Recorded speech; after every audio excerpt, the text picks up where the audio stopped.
என்னை பொறுத்த வரைக்கும் டிடிவி தினகரன் வந்து ஒரு 2 சீட்டுக்கு செட்டில் ஆகியிருக்காரு பாஜக கூட்டணியில் அப்படின்றது வந்து ஒரு அவர் வந்து ஒண்ணு கொடுத்தாலும் போதும். அவராது வந்து சொன்னாரு ஒருத்தர் 12 மணிக்கு 2 மணிக்கு போன் வந்தோடனே யோசனை வந்தோடனே பொன்முடி அவர்களின் மகன் போட்டியிட்டு வென்ற தொகுதி. அந்த தொகுதி இந்த முறை பொன்முடி அவரின் மகன் கௌதம சிகாமணிக்கு வாய்ப்பு கொடுக்கப்படல. அதுக்கு பதிலாக மலையரசன் அப்படிங்கிறவங்களுக்கு வாய்ப்பு கொடுக்கப்பட்டு கொடுக்கலன்னா கொடுக்கல பாஸ் விட்டுருங்க. எதுக்கு கொடுக்கல? அரக்கோணம் தொகுதி திமுகவுக்கு எல்லா வகையிலும் உதவக்கூடிய ஜெகத் ரட்சகன் மீண்டும் அவருக்கே சீட்டு கொடுத்துருக்காங்க. எல்லா வகையிலும் உதவக்கூடிய ஜெகத் ரட்சகனை எந்த விதத்திலையும் வந்து அவங்க இல்லை, கதிரானந்துக்கு சீட்டு கிடைக்க முக்கிய காரணம் அவருடைய தந்தை துரைமுருகன் தான். அவர் கொடுத்த அழுத்தம் தான் இதை முடிவு பண்ணுச்சு. ஏன்னா துரைமுருகன் அழுத்தம் கொடுக்காமல் அந்த சீட்டை கொடுப்பதற்கு திமுக தலைமை தயாராக இல்லை. சீனண்ணாதுரை இளைஞரணியில் கொஞ்சம் உதய நெருக்கமானவர் அப்படின்றதையும் தாண்டி ஏவாவேலுக்கு நெருக்கமானவர் தான். அதான் நீங்கள் திருவண்ணாமலைக்குள்ளே நீங்கள் நுழையணும் அப்படின்னா ஒரு தனி பாஸ்போர்ட் வாங்கிட்டு அதில் ஒரு விசா வாங்கிட்டு தான் நீங்கள் போகணும். ஏன்னா கோவை முதல்வர் மாதிரியே இருக்கு. அடுத்து தேனி தென்காசி டிடிவி தினகரன் டைரக்டா களமிறங்க போட ஒரு தொகுதி. அங்க தினகரனின் தளபதியாக ஒரு காலத்துல இருந்த தங்கத்தமிழ்ச்செல்வன் அவர்களையே கேண்டிடேட்டா அறிவிச்சிருக்காங்க. தளபதியின் தளபதியாக மாறி இருக்காருன்னு நம்ம பார்க்கலாம் நினைக்கிறேன். இப்ப தமிழிசைக்குமே தூத்துக்குடி போற விருப்பம் இருக்கா? தெரிஞ்சே தோக்குறதுக்கு தமிழிசை விரும்ப மாட்டாங்கல்ல. தூத்துக்குடியும் வந்து ஒரு வாய்ப்பு இருக்கிறது அப்படின்றாங்க அவங்களுக்கு. தூத்துக்குடி போறதுக்கு புதுச்சேரியே போயிடலாம். ஆமா, ஏன்னா அவங்களுக்கு இல்ல அவங்க தமிழ்நாட்டில் தான் நிப்பேன்னு சொல்லிட்டாங்க. மோடி நினைச்சா இணைச்சிருவாரு தமிழ்நாட்டோட. இதை தாண்டி நாமக்கல்ல உதயசூரியன் சின்னத்துல கொங்குநாடு மக்கள் தேசிய கட்சி நிக்க போறாங்க. அந்த கேண்டிடேட் வந்து அந்த கேண்டிடேட்டை மாத்தலாம். அந்த பேச்சு சில சர்ச்சைக்குரிய பேச்சு. ஒரு காஸ்டிஸ்ட் மென்டாலிட்டியில இருக்கக்கூடிய ஒரு கேண்டிடேட்டை நீங்க வந்து திமுக கூட்டணியில அவருக்கு இடம் கொடுப்பது அப்படின்றது வந்து ஏத்துக்கவே முடியாது. நீங்க சமூக நீதி பேசுறீங்க, அவங்க சமூக அநீதியை பேசுறாங்க. அப்போ இது எந்த வகையில வந்து இந்த கேண்டிடேட்டோ இந்த கூட்டணி நீங்க சொல்லக்கூடிய கொள்கை நீங்க உயர்த்தி பிடிக்கின்ற அந்த அத்தனை கோஷங்களுக்கு எதிராக இருக்கக்கூடிய ஒரு நபரை தமிழ்நாட்டில் எல்லா கூட்டணிகளும் முடிவாகி வரப்போற நாடாளுமன்ற தேர்தலில் தமிழ்நாட்டில் 4 முனை போட்டி நடைபெற இருக்கிறது. ஒன்று திமுக கூட்டணி, அதை எதிர்த்து பாஜக அதிமுக கூட்டணிகள், அதற்கு அடுத்து நாம் தமிழர் கட்சி. இப்படி திமுக அதிமுக பாஜக நாம் தமிழர் இப்படியான கூட்டணிகள் வச்சு 4 முனை போட்டி தமிழ்நாட்டில் நடைபெற இருக்கிறது. இன்று வேட்பாளர் அறிவிப்பும் முக்கிய பிரதான கட்சிகளான திமுக அதிமுக உள்ளிட்ட கட்சிகள் வந்து இன்னைக்கு வேட்பாளர்களையும் அறிவிச்சிருக்காங்க. அந்த வேட்பாளர்கள் அந்தந்த தொகுதிகளில் என்ன ஒர்க் பார்த்துருக்காங்க அப்படிங்கிற இந்த வேட்பாளர் அனலிசிஸும் நம்ம இந்த வீடியோல பார்க்கலாம். நமக்களோட வேட்பாளர்கள் பத்தி டிஸ்கஸ் பண்றதுக்காக ஊடகவியலாளர் ஷபீர் அஹ்மத் அவர்களும் மனோஜ் அவர்களும் இணைஞ்சிருக்காங்க. ஒவ்வொரு கட்சி ரீதியா போயிடலாம்னு நினைக்கிறேன். மனோஜ், முதல்ல திமுகவை பொறுத்த வரைக்கும் சென்னை மண்டலம் அப்படியே ரிப்பீட் பண்ணியிருக்காங்க. வட சென்னை கலாநிதி வீராசாமி, முதல்ல அதுல இருந்து போயிடலாமா? இல்ல அதுக்கு முன்னாடி மனோஜுக்கு வந்து நம்ம பாராட்டு தெரிவிக்கணும். ஏன்னா கட்சிகள்லாம் வேட்பாளர் அறிவிக்கிறதுக்கு முன்னாடி மனோஜ் வந்து டிபேட் சேனல்ல எந்தெந்த தொகுதியில் யார் யாரெல்லாம் வருவாங்க, எந்தெந்த மண்டலங்கள்ல யார் யாரெல்லாம் வேட்பாளர் அப்படின்னு ஓரளவுக்கு அது கரெக்டா தான் வந்திருக்கு. எஸ், அதனால அந்த விஷயத்த வந்து நம்ம பாராட்டி ஆகணும். பலரும் அதை பார்த்து சொல்றாங்க, இந்த வேட்பாளர் லிஸ்ட் வந்து இபிஎஸ் இருந்துச்சா, திமுக தலைமைகிட்ட இருந்துச்சா, மனோஜ் கிட்ட எப்படி கிடைச்சு அப்படின்லாம் வந்து எதிர்காலத்துல விசாரணை நடத்தால் இந்த பேப்பர்லாம் இந்த டைரிலாம் இவங்க எடுத்து கொடுக்கணும் அப்படின்னு நினைக்கிறேன். தேசிய வேட்பாளர் ஸ்பெஷலிஸ்ட் சென்னை பொறுத்த வரைக்கும் வட சென்னையில கலாநிதி வீராசாமி களமிறங்க இருக்கிறாரு. மறுபடியும் ரிப்பீட் பண்ணியிருக்காங்க. அந்த 5 வருஷம் மறுபடியும் அவர் வந்து ஒரு வாரிசுங்கிற ஒரு விமர்சனம் இருந்தது. இப்போ மறுபடியும் அவரே போட்டியிடும் போது அது அவருக்கு பலமா இருக்குமா, இல்லை என்னென்ன விஷயம்லாம் இருக்கு? இல்லை, சென்னையை பொறுத்த வரைக்கும் பார்த்தீங்கன்னா நம்ம எல்லாருக்குமே தெரியும், சென்னை ஒரு மாதிரி எப்போவுமே திமுகவுடைய ஃபேவரேட்டான இடம் தான். சென்னையில் வந்து நீங்கள் ஈவன் தோ கூட்டணி இருந்தாலும் சென்னையினுடைய சட்டமன்ற தொகுதிகளையோ இல்லை வந்து நாடாளுமன்ற தொகுதிகளையோ திமுக என்றைக்குமே மற்றவர்களுக்கு விட்டு தராது. அந்தளவுக்கு பெரும்பான்மையும் திமுகவுக்கு இருந்ததில்லை. ஏன் அப்படின்னா சென்னை அவங்க எப்போவுமே தங்களுக்கு நெருக்கமான ஒரு தொகுதியாக தான் அணுகிறாங்க. அந்த வகையில் இந்த கேண்டிடேட்ஸில் வந்து பார்த்தீங்க அப்படின்னா எல்லாமே ரிப்பீட் பண்ணியிருக்காங்க. ஆனால் எல்லாருக்குமே ஒரு டவுட் என்ன இருந்துச்சுன்னா, மக்கள் நீதி மையம் உள்ளே வரும் பொழுது அவங்க ஏதாவது ஒரு தொகுதியை கேட்பாங்க, அப்போ சேஞ்சஸ் இருக்கும் அப்படின்றது தான் இருந்துச்சு. பர்டிகுலர்லி தென் சென்னையை கமல் வந்து ட்ரை பண்ணார். திமுக இருக்கக்கூடிய நிறைய பேர் அதுக்கு ஹெல்ப்பும் பண்ணாங்க. ஸோ அந்த வகையில் தான் ஒரு சின்ன சேஞ்சுங்க இருக்குன்னு தான் நினச்சாங்க. ஆனால் வந்து கமல்ஹாசனுக்கு ராஜ்யசபா ஒதுக்கப்பட்டுச்சு. அதனால அந்த சேஞ்சஸும் அப்போதைக்கு இல்ல அதுக்கு rule ஒரு out ஆயிடுச்சு. முக்கியமான காரணம் என்னன்னா பிஜேபி வந்து தென் சென்னையில ரொம்பவே கான்சென்ட்ரேட் பண்ணி அவங்க ஒர்க் பண்ணிட்டு இருக்காங்க. நீங்க ஒரு 6 மாசத்துக்கு முன்னாடி பாத்தீங்கன்னா பிரதமர் தமிழ்நாட்டுல நிக்கிறதுக்கு ஒரு வாய்ப்பு இருக்கா அப்படின்னு பேசும்போது தென் சென்னையும் வந்து ராமநாதபுரம் ஒண்ணு பேசினாங்க, ராமநாதபுரம் இன்னொன்னு தென் பேசினாங்க, சென்னை. அதுக்கப்புறம் வந்து வெள்ளூர், அதுக்கப்புறம் கோவை. தென் சென்னை, அதுக்கப்புறம் கன்னியாகுமரி. ஏன்னா அவர் நிற்கக்கூடிய தொகுதி அப்படின்றது பார்த்தீங்கன்னா எந்த அடிப்படையில் அப்படின்னா பக்கத்தில் இருக்கக்கூடிய இன்னொரு மாநிலத்திலையும் அதோடைய இன்ஃப்ளூயன்ஸ் இருக்கணும். இப்போ அவர் வாரணாசியில் நிற்கிறாருன்னா வாரணாசியில் யூபி, அதுக்கப்புறம் எம்பி, ஹரியானா இது போன்ற எல்லா மாநிலங்கள்லையும் அதோடைய இன்ஃப்ளூயன்ஸ் இருக்குன்ற மாதிரி அந்த மாதிரி ஒரு தொகுதியை வந்து அவங்க தேர்வு செய்யணும்னு பார்த்தாங்க. அதில் தான் வந்து தென் சென்னை ஒரு மிக முக்கியமான தொகுதியாக இருந்துச்சு. அதனால தான் திமுக அந்த தொகுதியை வந்து கொடுக்க வேணாம் அப்படின்னு பார்க்குறாங்க. ரெண்டாவது வந்து பிஜேபியோட ஒரு நேரடி போட்டி அப்படின்னும் போது யார் கேண்டிடேட்டாக போட்டாலும் பிஜேபியோட நேரடி போட்டி போட்டு நாங்கள் வந்து தமிழ்நாட்டில் ஜெயிக்கிறோம், எங்களுடைய இது எங்கள் கோட்டை அப்படின்றத நாம் நிரூபிக்கணும் அப்படின்றதுக்காகவே வந்து தென் சென்னையை அவங்க வேற யாருக்கும் கொடுக்கல. அதனால தான் கமலுக்கும் வந்து இப்போ வட சென்னையை பொறுத்த வரைக்கும் ராயபுரம் மனோ அதிமுக சார்பில் போட்டியிட போறாங்கிற இன்னைக்கு அறிவிப்பில் முதற்கட்ட அறிவிப்பிலே அவர் பேரும் வந்திருக்கு. ராயபுரம் மனோ விசஸ் கலாநிதி வீராசாமி அப்படி பார்க்கும்போது அந்த பேட்டில் எப்படி இருக்கும்? பாஜக சார்பில் என்ன பிளான் வச்சிருக்காங்க? இல்லை, ராயபுரம் மனோ கொஞ்சம் டஃப்பான கேண்டிடேட் தான். அவருக்கும் ஒரு நல்ல அரசியல் அனுபவம் இருக்கிறது. காங்கிரஸ்ல இருந்து இங்கே வந்தவர். அதோட வந்து கள அரசியல் தெரிஞ்சவர்ன்ற முறையில் அவர் கொஞ்சம் டஃப்பான கேண்டிடேட் தான் இருப்பார். பட் என்ன இங்கே சிக்கலாக மாறுது அப்படின்னா சென்னை மட்டும் இல்லை, ஓவராலாகவே வந்து அதிமுக இப்போ தனியாக நிற்கிது, திமுக ஒரு நல்ல வலுவான கூட்டணியோட நிற்கிது.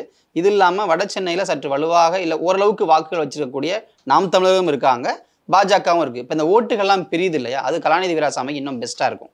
ஸோ அது மேபி இந்த டஃப்பான பேட்டில் கொஞ்சம் ரிலாக்ஸ் பண்ணி தரும்னு நான் நினைக்கிறேன். ஸோ அப்படின்றப்போ கொஞ்சம் ஈஸியாக தான் இருக்கும் அவருக்கு. பட் ஸ்டில் இந்த அலையன்ஸ் எல்லாம் ஓட்டை பிரிக்கும் பொழுது எப்படி பிரிப்பாங்கன்ற ஒரு டேர்மும் இங்கே நம்ம பார்க்க வேண்டியிருக்கு. ஸோ அதுவும் கொஞ்சம் முக்கியமான ரோல் ப்ளே பண்ணும். ஆனால் இந்த ஒட்டுமொத்த கேண்டிடேட்ஸில் பார்த்தீங்க அப்படின்னா கலாநிதி வீராசாமியும் ராயபுரம் மனோவும் தான் டஃப்பாக இருப்பாங்க. ஐ மீன் நெக் டு நெக்காக அவங்க 2 பேர் தான் இருக்கலாம். மற்றவங்க அந்த அளவுக்கு ப்ளே பண்ணுவாங்களான்றது கொஞ்சம் சற்று. அதிமுகவில் ராயபுரம் மனோ புதுமுகம் தான். அப்படி இருக்கும்போது அவருடைய எப்படி சொல்றது, அவருக்கான செல்வாக்குங்கிறது அந்த தொகுதியில் அப்படிலாம் இருக்குமா? அது எப்படி? இல்லை, நீங்கள் சேகர் பாபு போனதுக்கு அப்புறம் பார்த்தீங்க அப்படின்னா அந்த கட்சிக்கு அந்த இடங்களில் அதிகமாக பொருளாதார அளவில் உதவுறது பார்த்தீங்கன்னா ராயபுரம் மனோ தான். பாலகங்காவுக்கு கூட அந்த முக்கியத்துவம் இப்போதைக்கு இல்லைன்ற அதை நான் பார்க்குறேன். இல்லை, அதிமுகவை பொறுத்த வரைக்கும் ஒரு கிரைட்டீரியா என்னன்னா பணம் செலவு செய்யணும் அந்த பகுதியில். ஒன்று வந்து அவர் பரிச்சயமான ஒரு நபராக இருக்கணும், ரெண்டாவது வந்து பணம் செலவு செய்யணும். ஏன்னா அதிமுகவுக்கு இந்த தேர்தல் வந்து ரொம்ப முக்கியமானது. அவங்களுடைய ஓட் ஷேர் இன்டாக்டாக இருக்குது அப்படின்றத ப்ரூவ் பண்ணோம். ஏதாச்சும் ஒரு வீக் கன்ஸ்டிடுவன்சியில், ஒரு வீக் கேண்டிடேட் இருக்கிற கன்ஸ்டிடுவன்சியில் ஜெயிக்கக்கூடிய ஒரு வாய்ப்பு இருக்கா அப்படின்றத பார்க்கணும். இப்போ ராயபுரம் மனோஜ் சொன்ன மாதிரியே வந்து ஒரு ஸ்ட்ராங் கேண்டிடேட். அவருக்கு வந்து ஒரு நீண்ட கால அரசியல் அனுபவம் அப்படின்றது இருக்குது. தொகுதிக்கும் வந்து அவர் எல்லாரையும் தெரியும். அந்த தொகுதியில் ராயபுரம் மனோ அப்படின்னும் போது எல்லாருக்கும் அந்த பகுதியில் தெரியும். ஸோ அதனால் அதில் எந்த விதத்துலையும் வந்து அவர் ஒரு குறைந்த வேட்பாளரோ அல்லது தொகுதிக்கு தெரியாத அறிமுகம் இல்லாத வேட்பாளரோ அப்படின்லாம் இல்லை. பட் அதே சமயத்தில் வந்து உங்களுக்கு என்னன்னா சில விஷயங்கள் வந்து ஒரு பாதிப்பாக இருக்கும் அதிமுகவுக்கு. ஒன்று என்னன்னா அதிமுக கூட்டணி இல்லாமல் போகிறது, ரெண்டாவது அதிமுக மீது இருக்கக்கூடிய அந்த அதிருப்தி. ஏன்னா உங்களுக்கு ராயபுரம்லாம் வந்து பார்த்தீங்கன்னா இந்த மீனவர் பெல்ட்லலாம் அதிமுகவுக்கு வாக்களித்தவர்கள் ஏராளமான பேர் அந்த மக்கள். ஜெயலலிதா அவர்களே நின்ன தொகுதி ஆர்கே நகர் தொகுதி அதுலதான் வருதுன்னு. ஸோ அதெல்லாம் வந்து அந்த தொகுதியெல்லாம் வந்து இவங்க கொஞ்சம் கண்டுக்காம விட்டாங்க. இப்போ ஜெயக்குமார் மட்டும்தான் வந்து ராயபுரத்தில் கொஞ்சம் போயிட்டு வராரு, உள்ள போயிட்டு. ஆனால் அவருடைய பையனே வந்து டென்ஷனில் நிற்கிறாரு. அப்போ உங்களுக்கு வந்து அதிமுகவில் பிரபலமாக இருக்கக்கூடிய நபர்களே வந்து அதிமுக அந்த இன்னொன்னு அந்த தொகுதியில விட்டாங்க. டிடிவி தினகரன் அவர்கள் தற்போது பாஜக கூட்டணியில இருக்காரு, 2 தொகுதி வாங்கியிருக்காரு. அதுவும் இல்லை, அந்த டிடிவி நின்று ஜெயிச்ச அந்த கணக்கு வேற. நம்ம அதை இங்கே பொறுத்துறது சரியா இருக்காது. ஏன்னா அப்போதைக்கு ஒட்டுமொத்த அதிமுகவும் டிடிவிக்காக வேலை பார்த்தாங்க. ஒட்டுமொத்த அதிமுக வட சென்னையில அதிமுகவோட ஒரு முக்கியமான லீடரா பார்க்கப்பட்ட ஒரு வெற்றிவேல் அவர் வந்து கடைசி வரைக்கும் டிடிவி தினகரனுக்கு ரொம்ப விசுவாசமா இருந்தாரு. அப்படி இருக்கும்போது அவருடைய ஆதரவாளர்கள் மேபி எந்த பக்கம் இருக்காங்கிற சில விஷயங்களும் இருக்குல்ல.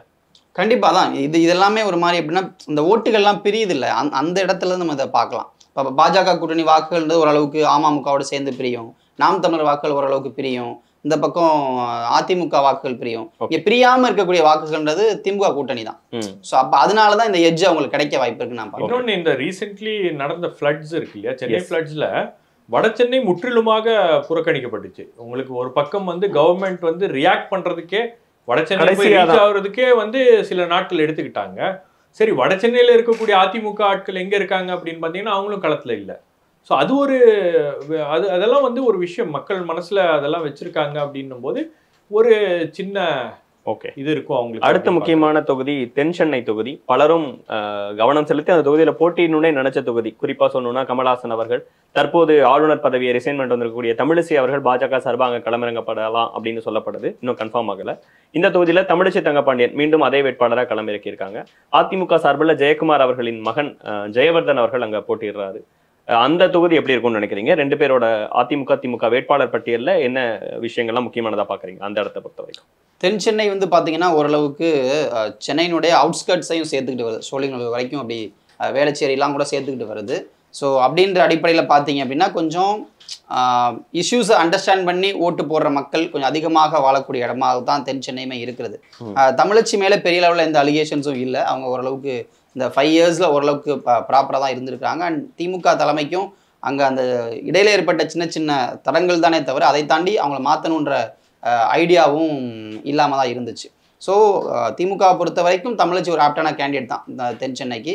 அண்ட் வந்து கண்டினியூவஸாக களத்துக்கு போய்கிட்டு வந்துக்கிட்டு இருக்காங்க. ஃப்ளட்ஸில் கூட ஒரு சின்ன அதிருப்தி திமுக ஆட்சியின் மீது இருந்தது. அந்த டைமில் கூட உடனடியாக களத்துக்கு போய் வேலை பார்த்துட்டு வந்தாங்க, நல்லா அரேஞ்ச் பண்ணாங்க. ஸோ அந்த வகையில் அவங்கள ஃபீல்டு பண்ணுறது திமுகவுக்கு பெரிய பிரச்சனையும் இல்லை. அண்ட் தமிழச்சிக்கு மாற்றா ஆட்களை தேனாவும் இல்லை. ஸோ அந்த வகையில் தான் இந்த டெசிஷன்ஸில் ஒன்றும் பெரிய சர்ப்ரைஸ். ஏற்கனவே போன எலெக்ஷன்ல மக்கள் நீதி மையம் கட்சிக்கு அங்க ஒரு குறிப்பிடத்தகுந்த வாக்குகள் இருந்தது. அவங்களும் திமுகவோட கூட்டணிக்கு வந்திருக்காங்க. கிட்டத்தட்ட பாத்தீங்கன்னா மக்கள் நீதி மையம் கடந்த முறை வந்து 1,35,000 வாக்குகளை வந்து முன்னாள் IAS அதிகாரி மௌரியா வந்து வடசென்னையில் நின்னாரு.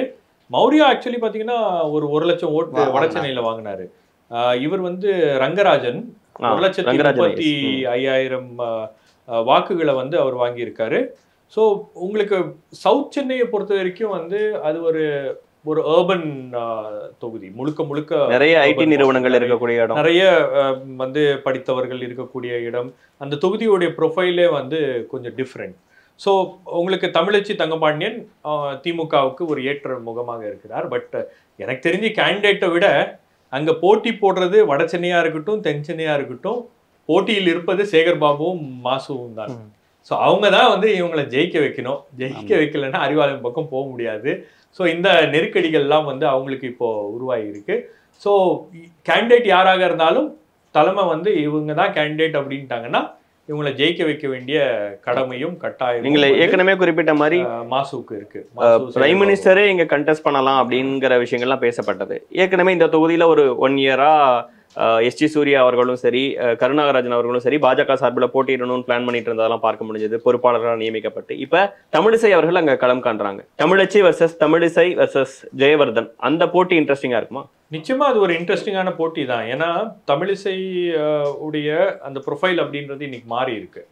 அவங்க முதல்ல வந்து ஒரு பாஜகவுடைய மாநில தலைவராக தான் பார்க்கப்பட்டார். பட் இன்னைக்கு ஒரு ஃபார்மர் கவர்னர் அப்படின்ற ப்ரொஃபைல்ல அவங்க வந்து அங்கே நிற்கிறாங்க அப்படின்னும் போது நிச்சயமா ஒரு டஃப் கான்டெஸ்ட் இருக்கும். ரெண்டாவது பிஜேபி வந்து ரொம்ப அதிகமாக தென் சென்னையை நம்புறாங்க. அவங்க என்ன சொல்றாங்கன்னா, நாங்கள் எடுத்த சர்வேல கணிசமான அளவு வாக்குகள் எங்களுக்கு வந்து தென் சென்னையில் இருக்கு. அது மட்டும் இல்லாமல் நாங்கள் வந்து தொடர்ற எங்களுடைய முயற்சியால் ஒரு 3 லட்சம் ஓட்டை வந்து நாங்கள் வந்து அங்கே கவர் பண்ணி வச்சுருக்கோம். ப்ளஸ் உங்களுக்கு வந்து இந்த நலத்திட்ட உதவிகள், அப்புறம் ஒன்றிய அரசாங்கத்துடைய ஸ்கீம்ஸு, இதை எல்லாத்தையும் வந்து நாங்கள் வந்து மக்கள் மத்தியில் கொண்டு போய் சேர்த்துருக்கோம். ஒரு அவேர்னஸ் அங்கே கிரியேட் பண்ணியிருக்கோம். ஒரு களம் என்பது எங்களுக்காக நாங்கள் வந்து ஒர்க் பண்ணி கடந்த 5 ஆண்டுகளில் அதை உருவாக்கி வச்சுருக்கோம். ஆகவே அதை அறுவடை செய்யக்கூடிய ஒரு நேரம் என்பது தற்போது வந்திருக்கு. அதனால தான் தென் சென்னை அப்படின்றது அவங்க ரொம்ப கான்ஃபிடென்ட்டாக இருக்காங்க. இன்னும் வருகின்ற நாட்களில் தேர்தல் ஆரம்பித்து இன்னும் பரபரப்பாகும் போது உங்களுக்கு தென் சென்னையில் நிறைய இடங்களில் ரெய்ட் நடக்கும். நிறைய இடங்களில் வந்து உங்களுக்கு அதாவது யார் யாரெல்லாம் வந்து கொஞ்சம் சிக்கலை ஏற்படுத்தக்கூடிய நபர்களாக யார் யாரெல்லாம் இருக்காங்க, யார் யாரெல்லாம் பெரிய அளவுக்கு களத்தில் இன்ஃப்ளூயன்ஸ் பண்ணக்கூடிய ஆட்கள் இருக்காங்க, அவர்கள் மீதெல்லாம் வந்து ஒரு சோதனை அப்படின்றது நடக்கும். இதெல்லாம் வந்து நடக்கக்கூடிய வாய்ப்புகள் இருக்கு. ஓகே மனோஜ், இப்போ ஆளுநர் ரிசைன்மெண்ட் வந்து இறங்குறாங்க, ஒருவேளை களத்தில் நிற்கிறாங்க அப்படிங்கிற பட்சத்தில் அது ஏதாவது வாக்கு சதவீதத்தில் மாற்றத்தை ஏற்படுத்துமா, இல்லை அப்படிலாம் மக்கள் பார்க்க மாட்டாங்க? இல்லை, எனக்கு அதில் நம்பிக்கை இல்லை பெருசாக. இப்போ தமிழிசையோட ப்ரொஃபைல் ஒரு கவர்னர் ஆனதுக்கு வந்ததுக்கப்புறம் களத்தில் மாற்றம் ஏற்படுத்துமானா எனக்கு தெரிஞ்சு இல்லை. ஏன் ஆனால் வந்து என்னென்னா களத்தை ஆல்ரெடி பாஜக தயார் பண்ணிட்டு இருந்துச்சுன்றது நம்ம கவனிக்க வேண்டிய விஷயம். எஸ்டி சூர்யாவாக இருக்கட்டும் இல்லை கருணாராஜா இருக்கட்டும், 2 பேருமே அடிக்கடி களத்துக்கு சென்று நிறைய இஷ்யூஸை பேசிக்கிட்டே இருந்தாங்க. சமீபத்தில் 2 கூட்டத்தை வந்து அண்ணாமலை தென் சென்னையில் நடத்தியிருந்தார். பிரைம் மினிஸ்டர் வந்தபோது நடந்த கூட்டம் தென் சென்னையில் நடந்திருக்கு. ஸோ அதுக்கு முன்னாடி இவர் ராஜ்நாத் சிங் வரும்போது கூட ஒரு கூட்டம் சோழிங்கநல்லூர்ல ஒரு மிகப்பெரிய செயல்வீரர்கள் கூட்டம் லெவலுக்கு ஒன்று பண்ணாங்க. ஸோ அப்படியே தென் சென்னையை மையப்படுத்தி அவங்க அரசியல் பண்றாங்கன்னு உண்மை. மேபி அவங்களுக்கு அந்த தொகுதியில ஒரு சின்ன நம்பிக்கை ஏற்பட்டதுனால தான் அவ்வளோ முக்கியத்துவம் கொடுக்குறாங்க. ஆனா தமிழிசை வந்ததுனால அந்த வாக்கு சதவீதம் இன்னும் அதிகரிக்குமானா அது அவ்வளோ. 2 பேர் எனக்கு தெரிஞ்சு தென் சென்னையில நிக்கலாம். ஒண்ணு வந்து ஹெச் ராஜா, அவரும் வந்து தென் சென்னைக்குள்ள நிக்கணும் அப்படின்னு விருப்பப்படுகிறார். இன்னொன்று வந்து ஃபினான்ஸ் மினிஸ்டர் நிர்மலா சீதாராமனுடைய பெயரும் வந்து ரொம்ப ஸ்ட்ராங்கா அடிபட்டுச்சு. ஆனா இவங்கெல்லாம் யார் இருந்தாலும் தென் சென்னையில இன்னொருத்தர் இருக்காரு, அவர் வந்து பாஜக ஜெயிக்காத அளவுக்கு பார்த்துப்பாரு. அவர் தான் வந்து கவர்னர் மாளிகை தென் சென்னையில் இருக்க ஆர்.என். ரவி அவர்கள். பாஜக எந்த விதத்திலையும் வந்து அந்த தொகுதியில ஜெயிக்காத அளவுக்கு அவருடைய விஷயங்களும் இன்ஃப்ளூயன்ஸும் வந்து நிறைய திமுகவோட நட்சத்திர பரம்பரையாளரா அவர் அப்பாயின்ட் பண்ணிருக்காரு. இன்னைக்கு கூட சிஎம் பேசும்போது பிரைம் மினிஸ்டர் பத்தி சொல்றாரு, அவர் அடிக்கடி வர்றது திமுகவுக்கு தான் உதவுன்ட்டு. அதே கருத்தை தொடர்ந்து சொல்லிருக்காரு. இந்த கவர்னரை மாத்திராதீங்க, எலெக்ஷன் வரைக்கும் இந்த கவர்னரை மாத்திராதீங்க அப்படின்னாரு. அப்போ அதே நேரத்துல அவர் தமிழிசைக்கு சொன்ன பாயிண்ட் ஆர்.என். ரவிக்கும் பொருத்தி பார்த்து கேட்கணும்னு நினைக்கிறேன். ஆர்.என். ரவி அவர்கள் இப்படி பண்றதெல்லாம் மக்கள் மத்தியில வாக்கு சதவீதத்தை எல்லாம் குறைக்கிற இல்ல ஏத்துற ஒரு விஷயமா? டச் பண்ற இஷ்யூஸ் இருக்குல்ல, அது எகைன் முக்கியம். இப்ப தமிழிசை தமிழ்நாட்டுல வந்து பேசுறது வந்து அவங்க அந்த கெப்பாசிட்டில இருந்து நீங்க பேசுறீங்க இல்ல அவுட் சைடரா நீங்க பேசுறீங்க தான் பார்ப்பாங்க. ஆனா இந்த ஆளுன்னு டச் பண்ற விஷயம் இருக்குல்ல, இப்ப தமிழ் பெருமைன்றது இங்க இருக்கு, அதை டச் பண்றாரு. சமூக நீதியை டச் பண்றாரு. நம்ம காலங்காலமா ஒரு பிரைடோட அணுகிற விஷயங்கள் எல்லாத்தையும் டச் பண்றப்போ அதெல்லாம் ஹர்ட் பண்ணும். ஈவன் அண்ணாமலையே அந்த ஃபீல் இருந்துச்சு அண்ணாமலைக்கு. ஒரு அது பாஜகவின் கருத்து அவரே கூட மாத்தி பேசுனதெல்லாம் பார்க்கணும். அப்ப அது ஹர்ட் பண்ணாம பேச மாட்டாங்கல்ல, அந்த விஷயமும் இருக்கு. கவர்னர் பேசுறாருன்னா சும்மா எல்லாம் பேசல. எதுக்கு பேசுறாரு அவரு? அவர் இதெல்லாம் பேச வேண்டிய அவசியமே இல்லை. திடீர்னு வந்து திருக்குறளுக்கு காவி சாயம் பூசக்கூடிய ஒரு விஷயத்த வந்து பண்றாரு. அதுக்கப்புறம் சனாதன தர்மத்தை பற்றி அவர் தான் ஆரம்பிச்சு வச்சாரு. இது வரைக்கும் திமுகவும் சனாதன தர்மத்தை பற்றிலாம் பெருசாலாம் வந்து எங்கேயும் எனக்கு தெரிஞ்சு கடந்த 20 ஆண்டுகள்ல சனாதன தர்மத்தை எல்லாம் வந்து பெரிய அளவுக்கு விமர்சனம் பண்ணிலாம் யாரும் பேசல. திரும்ப தான் பேசிக்கிட்டு இருப்பாரு. திமுக திரும்ப பேசுவாரு. பட் என்ன சொல்ற, அரசியல் ரீதியாகவும் அவர் ஒரு ஹால் மீட்டிங்ல அவர் பேசுவாரு, அல்லது அந்த இடத்துக்கு ஏற்றது போல அந்த பேச்சு அப்படின்றது அமையும். ஆனா கவர்னர் வந்து இதை பொதுவெளியில பேசின உடனே எல்லாரும் பேச ஆரம்பிச்சிட்டாங்க. அவர் தானே ஆரம்பிச்சு வச்சாரு, சரி வாங்க எல்லாரும் பேசுவோம் அப்படின்னு சொல்லிட்டு எல்லாரும் அந்த விஷயத்த வந்து பேச ஆரம்பிச்சிட்டாங்க. ஸோ அவர் தான் வந்து திமுகவுடைய வெற்றி தோல்வியை தீர்மானிக்கக்கூடிய ஒரு மிக முக்கியமான நட்சத்திரமாக திகழ்கிறார். தென் சென்னை மட்டும் இல்ல, தமிழ்நாடு முழுவதும் அவருடைய இன்ஃப்ளூயன்ஸ் அப்படின்றது ஒன்று இருக்கும். அடுத்தது மத்திய சென்னை தயாநிதி மாறன் அவர்களின் தொகுதி. கண்டிப்பா அவர் தான் நிக்க போறாருங்கிறத நம்மளும் பல இடங்கள்ல பார்த்ததுதான். இன்னும் இங்க அதிமுகல இருந்தும் பாஜகல இருந்தும் அங்க யாரு போட்டி போட போறாங்கன்னு தெரியல. மோஸ்ட்லி பாமகவுக்கு பாஜக சார்பில் கொடுக்கப்பட வாய்ப்பு இருக்குங்கிறாங்க. இல்ல பாஜக நின்னாங்கன்னா வினோத் செல்வம் ட்ரை பண்ணிட்டு இருக்காருங்கிறாங்க. அதிமுக சார்பில் அந்த இடம் மட்டும் வேக்கண்டா இருக்கு. ஒருவேளை தேமுதிகவுக்கு கொடுக்கப்படலாங்கிற நிலைமை இருக்கு. தயாநிதி மாறனுக்கு எதிராக யார் இருப்பாங்க? தயாநிதி மாறன் அங்க வலுவான கேண்டிடேட் தானே? கண்டிப்பாக லாஸ்ட் எலெக்ஷன்லேயே வின் பண்ணார். அதுவும் இல்லாமல் வந்து உங்களுக்கு திமுகவில் கண்டினியூஸாக ஒரு ஃபோக்கஸ் இருக்கக்கூடிய நபர். அவர் குடும்பத்துக்கும் நெருக்கமானவர், உறவினர் என்ற முறையில். அப்புறம் வந்து இப்போ என்ன பிரச்சனைனா, அதிமுக இந்த தொகுதியை ஒரு கூட்டணிக்கு விட்டு தருவதே சரியில்லாத விஷயம்தான். ஏன்னா நீங்கள் இப்போ சேப்பாக்கம் தொகுதி உதயநிதி நின்னப்போ அதை பாமகவுக்கு ஏன் விட்டு கொடுத்தீங்கன்ற கேள்வி தான் அதிமுக மேலே வந்துச்சு. அந்த மாதிரி சென்னை தொகுதியில் அதிமுக விட்டு கொடுக்க ஆரம்பிச்சிச்சுன்னா அது வந்து அவங்க ஸ்டில் அது கன்ஃபார்ம் பண்ணல. 5 தொகுதி எந்த தொகுதிகள்னு தெரியல தேமுதிகவுக்கு, நம்ம பேசிட்டு இருக்க இந்த நேரத்துல. பட் மோஸ்ட்லி அது தேமுதிகவுக்கு கொடுக்கப்பட வாய்ப்பு அதிகமா இருக்கு. அப்படி கொடுக்கக்கூடாது. அப்படி கொடுக்காம இருந்தாங்கன்னா கொஞ்சம் நல்லது. ஏன்னா அவங்களாலேயும் கொஞ்சம் ஒரு டஃப் ஃபைட்டை கொடுக்க முடியும்ன்ற இடம் தான் சென்னையை பொறுத்த வரைக்கும். ஏன்னா சென்னையில் கணிசமாக அதிமுகவுக்கும் வாக்குகள் இருக்குது. ஸோ அப்படின்றப்போ அதிமுக இங்கே கண்டிப்பாக ஒரு ட்ரை பண்ணலாம். ஆனால் என்னென்னா என்டையர் சென்னையிலே திமுக ஆட்சிக்கு எதிரான அந்த ஓவரால் ஆன்டி இன்கம்பன்சின்றதும் இருக்கும். பட் அதை தாண்டி இதெல்லாம் ஒரு பெரிய அளவில் டிசைட் பண்ணுற அளவுக்கான இஷ்யூஸாக நான் பார்க்கல. ஓகே, ஈவன் தோ நிறைய இஷ்யூஸாக அப்பப்போ நம்ம சொல்வதாக இருக்கட்டும். அப்புறம் இன்னொன்று என்னென்னா, அதிமுக அதெல்லாம் அறுவடை பண்ணுறதுக்கு என்ன பண்ணுச்சுன்னு இருக்குது. திமுக மேலே குற்றச்சாட்டு இருக்குது. சரி நீ என்ன பண்ண அப்படின்னு கேள்வி கேட்டிங்கன்னா அதிமுக அப்படி எதுவுமே பண்ணல. அண்ணாமலை செஞ்ச அளவுக்கு கூட பண்ணல. அப்போது அந்த இடத்துல இருந்து அதிமுக நினைக்கிறேன் அந்த அளவுக்கு அதிமுக வந்து எதிர்கட்சியாக செயல்படாமல் இருந்துச்சுல்ல. அப்போ அதையும் மக்கள் கவனிக்க தானே செய்வாங்க. ஓகே, அதுதான் இங்கே மத்திய சென்னையிலையும் அது எதிரொலிக்கும். உங்கள் பாயிண்ட் மத்திய சென்னையை பொறுத்த வரைக்கும் தயாநிதி மாறனுக்கு வந்து எந்த விதமான ஒரு பிரச்சனையும் இல்லை. அந்த ஏரியாவில் உங்களுக்கு வந்து கணிசமான அளவு மைனாரிட்டி ஓட்ஸ் இருக்குது. ஸோ அந்த மைனாரிட்டி ஓட்ஸ் வந்து அதிமுக என்னதான் முயற்சி செய்தாலும் அது வந்து அவங்க பக்கம் போகாது அப்படின்ற ஒரு நம்பிக்கை என்பது இருக்குது அவங்களுக்கு. அது மட்டும் இல்லாமல் அந்த தொகுதி பாமகவுக்கு வச்சுன்னா பாமகவுக்கும் மைனாரிட்டி ஓட்ஸ் வந்து கன்வெர்ட் ஆகாது. கொஞ்ச நெஞ்ச வாக்குகளும் வந்து பாமகவுக்கு இப்போ போயிடும். காரணம் என்னன்னா அவங்க பிஜேபி கூட்டணியில் இருக்காங்க அப்படின்னு.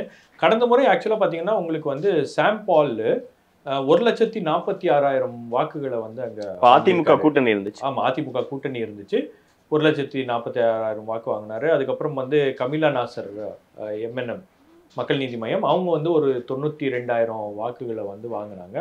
ஸோ அந்த தொகுதி அப்படின்றது ஒரு முக்கியமான தொகுதி. இன்னொன்று அதில் தான் சேப்பாக்கம் உதயநிதி ஸ்டாலினுடைய தொகுதி வருது அப்படின்றதுனால வாய்ப்பே இல்லை அந்த தொகுதியை வந்து அவங்க கையை விட்டு போச்சு அப்படின்னா அது திமுகவுக்கு ஒரு மிகப்பெரிய அடியாக இருக்கும். அதனால திமுக வந்து அந்த தொகுதியை ஜெயிக்கிறதுக்காக அவங்க வந்து வானத்துக்கும் பூமிக்கும் போயிட்டு வந்தா கூட அந்த தொகுதியில வந்து ஒரு என்ஷோர் பண்ணிடுவாங்க, விக்டரி என்ஷோர் பண்ணிடுவாங்க. அடுத்து ஸ்ரீபெரும்புதூர் தொகுதி மக்களவை குழு தலைவர், திமுகவின் மக்களவை குழு தலைவராக இருக்கக்கூடிய டிஆர் பாலு அவர்கள் மீண்டும் அவரே களமிறங்கியிருக்காரு. சில முன்னாடி இந்த எம்பி லிஸ்ட் வரதுக்கு முன்னாடி சிலர் சொல்லிட்டு இருந்தாங்க டிஆர் பி ராஜா அவர்களுக்கு மினிஸ்டர் பதவி இருக்கிறதுனால மோஸ்ட்லி டிஆர் பாலு அவர்களுக்கும் கொஞ்சம் ஏஜ் ரீசன்ஸ்னால வாய்ப்புகள் இல்லாம இருக்கலாம், அவரே கூட அதை விரும்பலன்னு சில விஷயங்கள்லாம் சொல்லிட்டு இருந்தாங்க. பட் ஸ்ரீபெரும்புதூர்ல மீண்டும் டிஆர் பாலு, அது கரெக்டான டெசிஷனா? கண்டிப்பா. இப்போ நீங்க டிஆர் பாலு மாதிரி ஒரு லீடருக்கு இவ்வளவு சீக்கிரமா சீட்டெல்லாம் வித்ட்ரா பண்ண மாட்டாங்க. ஏன்னா வந்து இப்போ திமுக கூடிய நிலைமையில அடுத்து மேபி ஒரு இந்தியா கூட்டணி ஆட்சி அமையலாம் அப்படின்ற ஒரு விஷயம் இருக்குது. திமுக வந்து கடந்த 10 ஆண்டுகளாக மத்தியில் ஆட்சியில் இல்லை. அப்போது இந்த முறை ஒரு ஆட்சியில் வரும்னு நம்பிக்கை அவங்களுக்கு இருக்குது. அப்போ டிஆர் பாலு மாதிரி ஒருத்தர்லாம் அவ்வளோ எளிதாக ஒரு போகிற வாய்ப்பு இருக்குன்ற இடத்துல இருந்து அதெல்லாம் விட்டு கொடுக்க மாட்டாங்க. எஸ்.எஸ். பழனிமாணிக்கம் அவங்களுக்கு வந்து ஏஜ் ஒரு ரீசனாக சொல்லி பலரும் பேச, அவருக்கான கட்சி முக்கியத்துவம்ன்றது இல்லை. நீங்கள் வந்து டிஆர் பாலு வந்து எஸ்எஸ்பியோட சண்டை போட்ட காலத்துக்கும் இன்னைக்கு அவர் இருக்க வளர்ச்சிக்கும் வேற. அன்னைக்கு வந்து எஸ்எஸ் பழனிமாணிக்கத்தை நிறுத்தி டிஆர் பாலுக்கு சீட்டு கொடுத்தாங்க, அதையும் நம்ம பார்க்கணும். இன்னைக்கு வந்து எஸ்எஸ் பழனிமாணி ட்ராப் பண்ணிட்டு டிஆர் பாலோட ஒரு க்ளோஸான அசோசியேட் சீட்டு கொடுத்துருக்காங்க, அதையும் பார்க்கணும். அண்ட் டிஆர் பாலு இன்னைக்கு இருக்க நிலைமை என்ன? திமுகவோட பொருளாளர் அவர். அப்போ அவருக்கு சீட்டை மறுக்கிறதுன்றது கட்சிக்கே ஒரு சின்ன விஷயத்தை உருவாக்கும்ல. அப்போ அந்த வகையில் தான் அதை வந்து அவங்க அணுகவும் செய்வாங்க. அண்ட் ஸ்ரீபெரும்புதூர் எகைன் என்னென்னா நிறைய இண்டஸ்ட்ரீஸ் இருக்கக்கூடிய இடம், அவருடைய மகனும் இண்டஸ்ட்ரீஸ் மினிஸ்டர், அண்ட் அந்த ஒரு கனெக்ஷன் இருக்குது, டெல்லியில் ஒரு கனெக்ஷன் இருக்குது. ஸோ இதெல்லாம் வச்சு பார்க்கும் பொழுது அவரால் அந்த சீட்டெல்லாம் அவ்வளோ ஈஸியாக விட்டுத்தர முடியாது. அண்ட் அந்த இடத்துல வின் பண்ணக்கூடிய கெப்பாசிட்டி உள்ள நபர் தான். ஸோ அதனால அதில் ரிஸ்க்லாம் எடுக்க வேண்டிய அவசியமும் இல்லை. ஓகே, உங்களோட பாயிண்ட். ஸோ டிஆர் பாலுவை பொறுத்த வரைக்கும் அவர் வந்து எப்பவுமே ஒரு மினிஸ்டர் இன் வெயிட்டிங். அவர் மினிஸ்டராக இருந்தாலும் சரி இல்லைனாலும் சரி அவர் அமைச்சர் தான். அந்த மாதிரி தான் அவருடைய நடவடிக்கைகள்லாம் இருக்கும். இன்னொன்று உங்களுக்கு வந்து டெல்லியை பொறுத்த வரைக்கும் அவர் ஒரு ரோலை ப்ளே பண்ணிட்டு இருக்காரு. இந்தியா அலையன்ஸோடைய கோஆர்டினேஷன் இந்த மாதிரி பல்வேறு விஷயங்களில் அவர் இருப்பதனால அவருடைய அவர் மீண்டும் எம்பி ஆவது அப்படின்றது ரொம்ப முக்கியமான ஒரு விஷயமாக இருக்கிறது. ரெண்டாவது அவர் வந்து இந்தியா அலையன்ஸோட கோஆர்டினேஷன் மட்டும் கிடையாது, பிஜேபியோட கூட ஏதாச்சும் ஒரு விஷயங்கள் வந்து கன்வே பண்ணணும் பேசணும் அப்படின்னா கூட உங்களுக்கு வந்து டிஆர் பாலு தான் வந்து அது சரியான நபராக இருப்பார் அப்படின்றது ஒரு விஷயம். அதற்காக தான் அவரை மீண்டும் வந்து அந்த சீட்டை கொடுத்துருக்காங்க. ரெண்டாவது அவர் மாதிரி ஒரு லீடர், ஒரு பெரிய லீடரை நீங்கள் வந்து இந்த வாட்டி போட்டி போட வைக்கல அப்படின்னா திமுக பயந்துட்டாங்க பாருங்க. டிஆர் பாலு பொருளாளர், அவரே போட்டி போடல, அவரே பின்வாங்கிட்டாரு, அந்த இமேஜ் எங்கேயும் வந்துடக்கூடாது அப்படின்றதுல திமுக ரொம்ப தெளிவா இருக்காங்க. ஓகே, இந்த இந்த இந்த என்டையர் கேண்டிடேட் லிஸ்ட்ல நீங்க பாத்தீங்கன்னா உங்களுக்கு வந்து பெண் வந்து அந்த திமுகவுடைய ஸ்ட்ராட்டஜி அமைப்பாக இருக்கக்கூடிய பெண்ணுடைய இன்ஃப்ளூயன்ஸ் வந்து நிறைய இருக்கு.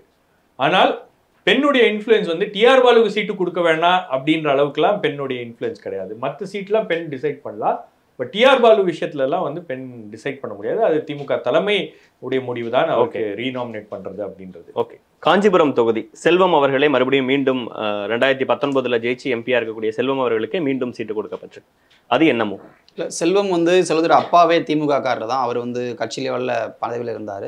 அண்ட் செல்வம் வந்து 2014லையும் நின்றிருந்தார் எலெக்ஷனில். பட் மரகதம் குமரவேல்கிட்ட தோற்று போயிருந்தார். ஸோ அப்படின்றவருக்கு வெற்றி வாய்ப்பை கொடுக்கணுன்றதான் 2019 அவரை மறுபடியும் நிப்பாட்டினாங்க, வெற்றி அடைஞ்சார். அண்ட் காஞ்சிபுரத்தை பொறுத்த வரைக்கும் பார்த்தீங்கன்னா செல்வத்துக்கு மாற்றாக ஒரு வேட்பாளர் திமுகலையும் பெரிய லெவலில் இல்லை அவரை விடுவிக்கிற அளவுக்கும் பெரிய அலிகேஷன் தொகுதிக்கு ஆராசா மாற்றப்படலாம்னு சில பேச்சுகள் நடந்துட்டு. ஆமா, அப்ப திருமாவளவனே கூட அந்த தொகுதியை கேட்டதாகலாம் நிறைய பேச்சுகள் இருந்துச்சு. பட் அதான் செல்வத்தை ஆனா இப்படிதான் அகாமடேட் பண்ணியிருப்பாங்க. மேபி தொகுதியே மாத்திருந்தாலும் கூட அகாமடேட் பண்ணக்கூடிய அளவுக்கான ஒரு நபராக தான் அவர் இருக்காரு. அண்ட் தனித்தொகுதி அப்படின்ற முறையில் உங்களுக்கு வந்து அவருக்கு முக்கியத்துவம் கொடுத்தாக வேண்டிய கட்டாயமும் திமுகவுக்கு இருந்துச்சு. ஓகே. ஸோ அந்த லெவல்ல இருந்து நம்ம பார்த்தோம்னாலே அவரை நம்ம வந்து மாற்ற வேண்டிய அவசியம் இருந்திருக்காதுன்னு திமுக நினைச்சிருக்கலாம். ஒரு 2-3 கட்ட சர்வே எடுத்து பார்த்துருக்காங்க வெவ்வேறு காலகட்டங்களில். ஒன்று வந்து அந்த கேண்டிடேட்டுக்கு இருக்கக்கூடிய ரெப்புடேஷன், ரெண்டாவது அந்த கேண்டிடேட்டுடைய பெர்ஃபார்மன்ஸு, அந்த ஃபீல்ட் சர்வேல என்ன தகவல்கள் வருகிறதோ அதை பேஸ் பண்ணி தான் வந்து இந்த முடிவுகள் அப்படின்றது எடுக்கப்பட்டிருக்கு. இதில் உங்களுக்கு வந்து இந்த ஃபீல்டு கனெக்ட் அப்படின்ற ஒரு விஷயம் தான். அதாவது நீங்கள் வந்து பாப்புலராக இருக்கலாம், ஆனால் உங்களுக்கும் மக்களுக்கும் தொடர்பு இல்லை, மக்களுக்கு உங்களை தெரியாது, மக்களுக்கு உங்கள் மீது ஒரு நம்பிக்கை இல்லை அப்படின்றதுலாம் இருந்துச்சுன்னா அந்த கேண்டிடேட்டை வந்து ரிப்பீட் பண்ண வேண்டாம் அப்படின்றது தான் வந்து ஜென்ரல் ஒப்பீனியனாக இவங்க கொடுத்துருந்தாங்க. அந்த அடிப்படையில் பார்த்தீங்கன்னா இவருக்கு வந்திருக்கக்கூடிய ஃபீட்பேக்லாம் வந்து கொஞ்சம் பாசிட்டிவாக இருந்துச்சு. No negative feedback. ஓகே. அதாவது அவ்வளோ ஒன்றும் அன்பாப்புலர் இல்லை அப்படின்ற மாதிரி இருந்ததுனால மீண்டும் வந்து அவரை நாமினேட் பண்ணியிருக்காங்க. அரக்கோணம் தொகுதி திமுகவுக்கு எல்லா வகையிலும் உதவக்கூடிய ஜெகத் ரட்சகன் மீண்டும் அவருக்கே சீட்டு கொடுத்திருக்காங்க. மேபி வேலூர் தொகுதிக்கு அவர் மாற்றப்படலான்னு சில விஷயங்கள் சொல்லப்பட்டது, பட் மாற்றப்படலை, அதே தொகுதியிலே இருக்காரு. அந்த டேக் எப்படி பாக்குறீங்க? எல்லா வகையிலும் உதவக்கூடிய ஜெகத் ரட்சகனை எந்த விதத்திலையும் வந்து அவங்க விட்டுற மாட்டாங்க. ஏன்னா ஜெகத் ரட்சகன் அப்படின்றவர் உங்களுக்கு வந்து அவருக்கு ஒரு கேண்டிடேட்டையும் தாண்டி திமுகவுக்கு எலெக்ஷன் ஃபண்ட் பண்ணக்கூடிய ஒரு நபர். அவரால் வந்து அவர் மீது எவ்வளவோ வழக்குகள், அவர் மீது இடி விசாரணை, இன்கம் டேக்ஸ் அப்படின்னு ஏகப்பட்ட பிரச்சனைகள் இருந்தாலும் பெரிய அளவுக்கு வந்து அவர் அதை ஃபைட் பண்ணிட்டு ஒரு பக்கம் இருந்தாலும் அவருடைய பங்களிப்பு அப்படின்றது திமுகவுக்கு மானிட்டரி வைஸ் அவருடைய பங்களிப்பு அப்படின்றது இருக்குது. ரெண்டாவது அரக்கோணம் தொகுதி அவர் நின்னான்னா ஷார்ட் வந்து அங்கே வேற யாரும் கேண்டிடேட் இல்லை, அவர் நின்னான்னா அவர் தான் எம்பி அப்படின்ற அடிப்படையில் இருக்கும்போது திமுக அதை ஏன் விட்டு கொடுப்பாங்க? இவரும் விட்டு கொடுக்க மாட்டாரு. இவருக்கு சீட்டு கொடுக்கல அப்படின்னா அது வேறு விதமான பிரச்சனைகளை வந்து ஏற்படுத்தும். நீங்க அங்க வேற யாரையும் வந்து நீங்க கேண்டிடேட்டா போட்டு வின் பண்றது இந்த மாதிரி விஷயங்கள்லாம் வந்து பெரிய பிரச்சனை அப்படின்றது. அவருக்கு எதிராக அதிமுகல இருந்து ஏஎல் விஜயன் சோளிங்கர் கிழக்கு ஒன்றிய கழக செயலாளரா அதிமுக நிப்பாட்டுறாங்க. இந்த ஸ்ட்ராட்டஜி என்ன ஸ்ட்ராட்டஜி? சரி, உங்களுக்கு அவரை யார் அவருக்கு வந்து ஈடு இணையாக இருந்து போட்டி கொடுப்பாங்க அப்படின்றது அந்த கணக்கு. ரெண்டாவது வந்து நீங்க ஜெகத் ரட்சகனுக்கு எதிராக ஒரு கேண்டிடேட்டா நீங்க நின்னீங்கன்னா செலவு பண்ணும். அந்த கெப்பாசிட்டி இருந்தால் தான் நீங்கள் அங்கே வந்து கேண்டிடேட்டாக நிற்க முடியும். உங்களுக்கு வந்து தொகுதியில் இருக்கக்கூடிய அறிமுகம் மற்ற விஷயங்களை தாண்டி உங்களால் எவ்வளவு செலவு செய்ய முடியும் அப்படின்றது தான் வந்து ஒரு முக்கியமான ஃபேக்டராக இருக்குது. மோஸ்ட்லி அங்கே பாமகவும் பாஜக கூட்டணியிலேருந்து நிறுத்தப்பட அதிக வாய்ப்புகள் இருக்கிறதா பார்க்கப்படுது. ஆமாம், பாமகவுக்கு தான் அங்கே வாய்ப்பு இருக்கும். ஏன்னா நீங்கள் வேலூர், அரக்கோணம் இந்த தொகுதியில் பார்த்தீங்கன்னா பாமகோட ப்ரெசன்ஸ் சற்று அதிகம். அண்ட் வந்து வன்னிய வாக்குகள்ன்றது அங்கே அதிகமாகவே இருக்குது. அண்ட் லாஸ்ட் எலெக்ஷனில் கூட பாமக தான் கண்டஸ்ட் பண்ணி தான் ஏகே மூர்த்தி நின்றுருந்தார். அண்ட் வந்து நீங்கள் இப்போ ஜெகத் ரட்சகன் மாதிரி ஒருத்தரை எதிர்க்கணும்னா நீங்கள் பாமகவை ஃபீல்டு பண்ணுறதான் சரியான மூவாகவும் இருக்கும். ஆனால் ஒரு வெற்றி அளவுக்கு அது இருக்குமானா எகெயின் வந்து இங்கே பிரச்சனை என்னென்னா அதிமுகவோடு பாஜக கூட்டணி இல்லைன்றது இன்னொரு இம்பேக்டையும் ஏற்படுத்தும். அண்ட் வந்து ஜெகத் ரட்சகனை பொறுத்த வரைக்கும் என்னென்னா அங்கே காந்தியோட பையனை நிப்பாட்டுறதுக்கு நிறைய முயற்சிகள் நடந்துச்சு. பட் அதை தாண்டி அவருக்கு சீட் கொடுத்துருக்காங்க. அது ஏன்னா இனிஷியல் டைமில் கதிரானந்த் மேலே இருந்த அறுத்து காரணமாக இவர் அங்கே அனுப்பணும், ஏசி சண்முகம் வந்து சற்று வேகமாக வேலை பார்க்குறாரு, மேபி நெகட்டிவாக இருக்குமோன்ற ஒரு தாட்ஸ்லாம் இருந்துச்சு. ஆனால் என்னைக்கு அதிமுக பாஜக கூட்டணி உடஞ்சி வேற மாதிரி போச்சோ அன்னைக்கே திமுக வந்து அப்பாப்பெல்லாம் பிரச்சனை இல்லை. இன்னொன்று அதிமுக பாமக கூட்டணி அமைந்திருந்தால் ஓரளவுக்கு எனக்கு தெரிஞ்சு வெள்ளூர்லாம் ஒரு மாற்றம் இருந்திருக்கும். வெள்ளூர் அரக்கோணம்லாம் ஒரு மாற்றம் இருந்திருக்கும். பட் அதிமுக பாமக கூட்டணி அமையல அப்படின்னும் போது ஓரளவுக்கு வந்து கொஞ்சம் ரிலாக்ஸ்டாக தான் வந்து இந்த காலை எடுத்திருக்காங்க. ஸோ பாமக அதிமுக வெர்சஸ் கூட்டணியாக இருந்து வெர்சஸ் ஜெகத் ரட்சகன்னா ஒரு டஃப் ஃபைட் இருந்திருக்கும். பட் இப்போ ஜெகத் ரட்சகன் இஸ் கொஞ்சம் கம்ஃபர்டபுள். அடுத்ததா வேலூர் தொகுதி, முக்கியமா வேலூர் தொகுதி கதிரானந்த் மேல சில அதிருப்திகள் இருக்கு, அவர் மாற்றப்பட நிறைய வாய்ப்புகள் இருக்கு அப்படிங்கிற ஒரு விஷயங்கள்லாம் பேசப்பட்டு வந்தது. அந்த வேலூர் தொகுதிக்கு தான் ஜெகத் ரட்சகன் போட்டியிடலாம் வாய்ப்புகள் அதிகம், ஏசி சண்முகத்தை எதிர்த்து ஒரு பணபலம் மிக்க ஒருத்தர் போட்டியிடணும் அப்படிங்கிறதெல்லாம் பேசப்பட்டது. ஆனா அது எல்லாத்தையும் மீறி மீண்டும் கதிரானந்த் அவர்களுக்கே அங்க சீட்டு. அது என்ன ஸ்ட்ராட்டஜி? இல்லை, கதிரானந்துக்கு சீட்டு கிடைக்க முக்கிய காரணம் அவருடைய தந்தை துரைமுருகன் தான். அவர் கொடுத்த அழுத்தம் தான் இதை முடிவு பண்ணுச்சு. ஏன்னா துரைமுருகன் அழுத்தம் கொடுக்காமல் அந்த சீட்டை கொடுப்பதற்கு திமுக தலைமை தயாராக இல்லை அப்படின்றது தான் இனிஷியலாக வந்த தகவல்கள். ஏன் அப்படின்னா கதிரானந்த் மீது வழக்கு இருக்கிறது. அதோடு வந்து கதிரானந்த் இந்த டைமில் இந்த எலெக்ஷன் முடிஞ்சதற்கு ரிசல்ட்ஸ் வந்ததற்கு பிறகு இன்னைக்கு வரைக்குமே பெரிய அளவில் வேலூர் தொகுதிக்கு எந்த பங்களிப்பையும் கொடுக்கல அப்படின்றது ஒரு அலிகேஷன் அவர் மேலே. அப்புறம் லாஸ்ட் எலெக்ஷனில் பார்த்தீங்க அப்படின்னா கதிரானந்துக்கு முழுக்க கை கொடுத்தது வாணியம்பாடி தொகுதி. வாணியம்பாடி தொகுதியில் தான் அவர் வந்து ஏசி சண்முகத்தையே பீட் பண்ணுறாரு. ஆனால் அந்த தொகுதிக்கு வந்து இப்போ சமீபத்தில் போகும்பொழுது அங்கே வந்து கதிரானந்துக்கு எதிராக அதிருப்தி இருக்குது. ஸோ அப்படிப்பட்ட விஷயங்களை கால்குலேட் பண்ணி, ஏன்னா அங்கே வந்து சிறுபான்மையினர் ஓட்டு இருக்குது. ஸோ அதெல்லாம் கால்குலேட் பண்ணி தான் வேண்டாம் அப்படின்ற முடிவை திமுக வந்து யோசிச்சாங்க. அண்ட் வந்து சர்வேஸ்லையும் கூட அது ரெஃப்ளெக்ட் ஆச்சு. ஆனால் என்னென்னா துரைமுருகனை பொறுத்த வரைக்கும் எப்படியாவது பையனை கண்டஸ்ட் பண்ண வச்சிடணும், கண்டஸ்ட் பண்ண வச்சுட்டா ஒரு எம்பி பதவி இருக்கும், ஏதாவது வழக்குகள் வந்தால் கூட சமாளிக்க முடியும் அப்படின்றதே அவர் மைண்டில் வச்சுருந்தாரு. அண்ட் அவரும் ஏறக்குறைய அரசியலிருந்து ஓய்வு பெறக்கூடிய ஒரு காலம் வருது. அப்போ அவர் யாரையா ஒருத்தரை கொண்டு வந்து நிப்பாட்ட வேண்டிய கட்டாயமும் இருக்குது. அப்போ எம்பி ஆக்கிட்டிங்கன்னா அடுத்து அவரை வளர்ந்துக்கக்கூடிய வாய்ப்புகள் இருக்குல்ல. ஸோ அந்த அடிப்படையில் தான் அந்த புஷ் கொடுக்கப்பட்டது. வேலூர் இல்லாட்டினா கூட அரக்கோணத்தில் மேபி கதிரானந்த் நின்றுப்பார். ஓகே. ஆனால் அவ்வளோ பெரிய ரிஸ்க் எடுக்க வேணான்னு நினச்சி தான் அங்கேயே கொடுத்துருக்காங்கன்னு நான் பார்க்குறேன். ஷபி, ஸோ வெள்ளூரில் கதிரானந்த் வந்து கடந்த முறை வந்து எலெக்ஷன் 2019 எலெக்ஷனில் பார்த்தீங்கன்னா எலெக்ஷனே வந்து கவுண்டர்மார்க் பண்ணிட்டாங்க. ஏன்னா பண மூட்டைகள் வந்து பறிமுதல் செய்யப்பட்டுச்சு அப்படின்னு. அதுக்கப்புறம் வந்து அவர் எலெக்ஷன் அன்னைக்கு தான் வந்து ஆர்டிகல் 370 வந்து ரிவோக் பண்ணுறாங்க. ஸோ அன்னைக்கு ரொம்ப அந்த ஓட்டிங் பேட்டர்னே பார்த்தீங்கன்னா மத்தியானத்துக்கு மேலே வந்து வெள்ளூர் தொகுதியில் ஓட்டிங் பேட்டர்ன் வந்து ரொம்ப இன்க்ரீஸ் ஆச்சு. பல சிறுபான்மை மக்கள்லாம் வந்து வெளியே வந்து இந்த ஆர்டிகல் 370 அந்த விஷயத்துக்கு அப்புறம் வந்து ரொம்ப கூடுதலாக மக்கள் வந்து ஓட்டு போட்டாங்க அப்படின்றது ஒரு ஒரு ஒரு ஒரு ஃபேக்டர், ஒரு அப்சர்வ் பண்ண ஒரு ஃபேக்டராக இருந்துச்சு. பட் கதிரானந்தை பொறுத்த வரைக்கும் மனோஜ் சொன்னது மாதிரி அவர் மீது வழக்கு இருக்கிறது. பெருசாக அந்த தொகுதிக்கு அவர் ஒன்றும் பண்ணல. அவருடைய அப்பா திமுகவுடைய பொதுச் செயலாளராக இருக்கார் அப்படின்றதுனால வந்து அவருக்கான அந்த ஸ்பேஸ் அப்படின்றது பார்ட்டியில் இருக்குது. பட் பெரிய அளவுக்கு வந்து அவர் மக்களுடைய ஆதரவையோ அபிமானத்தையோ அவர் பெறவில்லை அப்படின்றது தான் வந்து கள நிலவரம். அவருக்கு ஏன் சீட்டு கொடுத்தாங்க அப்படின்றது புரியல. வேற ஏதாவது டிசர்விங் கேண்டிடேட்டுக்கு கொடுத்துருக்கலாம். மேபி அதுக்கு அடுத்த எலெக்ஷனில் அவருக்கு வாய்ப்பு கொடுத்துருக்கலாம். கொஞ்சம் நீங்கள் கட்சி வேலையை பாருங்க சார், எம்பியாவே தான் நான் இருப்பேன் அப்படின்றது கிடையாது, நீங்கள் கொஞ்சம் கட்சி வேலையை பாருங்க அப்படின்னு சொல்லியிருக்கலாம். பட் அது ஏன் வந்து திமுக தலைமை சொல்ல அப்படின்றது நமக்கு ஒரு மிகப்பெரிய பின்னாடி என்ன ஸ்ட்ராட்டஜி இருக்குங்கிறத நம்ம பொறுத்து வந்து பார்ப்போம். அடுத்ததா தருமபுரி தொகுதி பாமக மிக வலுவாக இருக்கக்கூடிய தொகுதியா சொல்லப்படுறது. அன்புமணி ராமதாஸ் அவர்களே அங்கிருந்து தான் ஏற்கனவே எம்பியா தேர்ந்தெடுக்கப்பட்டிருக்காரு. இந்த முறையும் மீண்டும் அவரே களமிறங்க வாய்ப்பு அதிகமா இருக்கு. அப்படி இல்லைன்னா அவருடைய மனைவி சௌமியா அவர்கள் களமிறங்க அதிக வாய்ப்பு இருக்கிறதா பார்க்கப்படுது. அந்த இடத்துல போன தடவை ஆப்போசிட்ல டாக்டர் செந்தில்குமார் நின்று ஜெயிச்சாரு. இந்த முறை ஆனா அவருக்கு சீட் மறுக்கப்பட்டு வழக்கறிஞர் மணி அவர்களுக்கு வாய்ப்பு கொடுக்கப்பட்டிருக்கு. இந்த பேட்டில் திமுக வழக்கறிஞர் மணியை இறக்குனதற்கு பின்னாடி என்ன திட்டம் இருக்கு? இல்லைங்க, மணி அல்லது யாரோ ஒருத்தரை தான் திமுக இறக்க போகுது அப்படின்றது தான் முன்னாடி இருந்தே கணிக்கப்பட்ட விஷயங்கள். ஏன் அப்படின்னா செந்தில்குமாரை பொறுத்த வரைக்கும் அவர் ரொம்ப ஆக்டிவாக இருக்கக்கூடிய நபர் தான், நிறைய விஷயங்களை வந்து பண்ணக்கூடிய நபர் தான். பட் ஸ்டில் என்னென்னா அவருக்கே முதல்ல விருப்பம் இல்லாமல் தான் இருந்தது இந்த தொகுதியில் மீண்டும் போட்டியிடணுமா, நம்ம எலெக்ஷன் கண்டஸ்ட் பண்ணணுமா அப்படின்றது. ஆனால் சரி எம்பியாக இருக்கோம், கேட்காம விட்டுறக்கூடாது அப்படின்னு எடுத்து அவர் கேட்கவும் செஞ்சார். அப்புறம் இன்னொன்று என்ன பிரச்சனை அப்படின்னா செந்தில்குமார் கொஞ்சம் அவுட் ஸ்போக்கன், எல்லா விஷயத்தையும் உடனடியாக பேசக்கூடிய நபராக இருந்தார். சில விஷயங்களில் வந்து கட்சியினரே வந்து ஏன் இப்படி பண்ணுறாரு அப்படின்ற லெவலுக்கு சில விஷயங்களை பண்ணிக்கிட்டு இருந்தார். அப்போ அவருக்கெல்லாம் சீட்டு தராதிங்கப்பா அப்படின்ற ரேஞ்சில் தான் அவர் அணுக ஆரம்பித்தாங்க. ஸோ அப்போவே வந்து இந்த தொகுதி மாற்றப்படுமோ அப்படின்ற ஒரு விஷயம் இருந்தது. அப்புறம் திமுக வந்து இங்கெல்லாம் நம்ம வந்து கொஞ்சம் எச்சரிக்கையாக இருக்கணும் அப்படின்னு சொல்லி பார்த்த ஒரு தொகுதியாக தருமபுரி இருந்துச்சு. அதாவது செயல்பாடு மட்டும் காரணம் இல்லை, இன்க்ளூடிங் அலையன்ஸோட விஷயங்களும் காரணம். அப்படி ரெண்டுமே இருந்தது. ஆனால் இப்போ என்னென்னா பாஜக பாமக சேர்ந்துருக்காங்க, அதிமுக தேமுதிக சேர்ந்துருக்கு. அது மாதிரி ஓரளவுக்கு இது வந்து ஒரு 2014 பேட்டில் மாதிரி இருக்குது. 2014 அன்புமணி அங்கே ஜெயிச்சிருந்தார். அப்போ வந்து பாஜகவும் பாமகவும் தேமுதிகவும் அலையன்ஸ் இருந்தாங்க. இப்போ தேமுதிக மட்டும் இல்லை. பட் ஹவவர் வடக்கு மண்டலத்தில் தேமுதிகவுக்கும் ஓரளவுக்கு ஓட்டு வங்கின்றது இருக்கிறது. அதனாலதான் ராமதாஸ் அவர்களே விஜயகாந்தை பார்த்து சற்று அச்சப்பட்டார் ஒரு காலத்துல.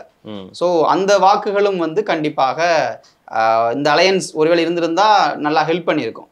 ஸோ இப்போ செந்தில்குமார் இல்லாத பொழுது மணி அங்கே நிற்கும் பொழுது ஏன் அவருக்கு ஓரளவுக்கு எட்ஜ் இருக்கலாம் அப்படின்னு பார்த்தோம் அப்படின்னா பாமகவும் பாஜகவும் நிற்கிறாங்க, தேமுதிக இல்லை. தேமுதிகவும் அதிமுகவும் நிற்கிறாங்க, அந்த குழுவில் பாமக இல்லை. அப்போ ரெண்டு பேருமே ஆட்டோமேட்டிக்காக அங்கே பெரும்பான்மையாக இருக்கக்கூடிய அந்த சமூக வாக்குகளை ஆட்டோமேட்டிக்காக பிரிக்க ஆரம்பிச்சிருவாங்க. அப்போ இவருக்கு எகைன் இது ஈஸி வேயாக இருக்கும். ஸோ செந்தில் இல்லாமல் யார் நின்றிருந்தாலும் இல்லை செந்திலே நின்றிருந்தாலும் கொஞ்சம் ஈஸியாக தான் இருந்திருக்கும். ஆனால் செந்தில் மீதான அந்த அதிருப்தியோ இல்லை வந்து அவருடைய அந்த அவுட் ஸ்போக்கன் விஷயங்களோ மேபி தலைமை இரிட்டேட் பண்ணியிருக்கலாம் அப்படின்னு நான் நினைக்கிறேன். இல்லை, அதுதான் சர்வேல வந்து அதுதான் தெரிஞ்சிருக்கு. அதாவது நீங்கள் வந்து சோஷியல் மீடியாவில் ரொம்ப ஆக்டிவாக இருக்கலாம், ரொம்ப வெளிப்படையாக பேசக்கூடிய ஒரு நபராக இருக்கலாம், ஆனால் உங்களுக்கு வந்து ஃபீல்டோட நல்ல பேருக்கு தொகுதியில் இருக்கா அப்படின்றது ஒரு மிக முக்கியமான கிரைட்டீரியாவாக இருந்திருக்கு. அதில் வந்து செந்திலோடைய இது மனோஜ் சொன்ன மாதிரி அந்த தலைமையை கொஞ்சம் இரிட்டேட் பண்ணக்கூடிய சில விஷயங்கள்லாம் வந்து அடுத்தடுத்து நடந்து போச்சு. திடீர்னு அவர் ஏதோ ஒன்று ட்வீட் பண்ணுவார், திடீரென்று ஒரு சில விஷயங்களை வந்து அவர் வெளிப்படையாக பேசிடுவார் அப்படின்னும் போது அதெல்லாம் வந்து ஒரு திமுக மாதிரியான ஒரு கட்சியில் அதற்கான ஸ்பேஸ்லாம் வந்து இன்னும் பெரிய அளவுக்கு அந்த அளவுக்கு ஒரு டெமோக்ராட்டிக் ஃபோரமாக வந்து இல்லை. ஸோ அதனால் உங்களுக்கு செந்திலோடைய ரீநாமினேஷன் அப்படின்றது ஒரு பிரச்சனையாக மாறி இருக்கிறது.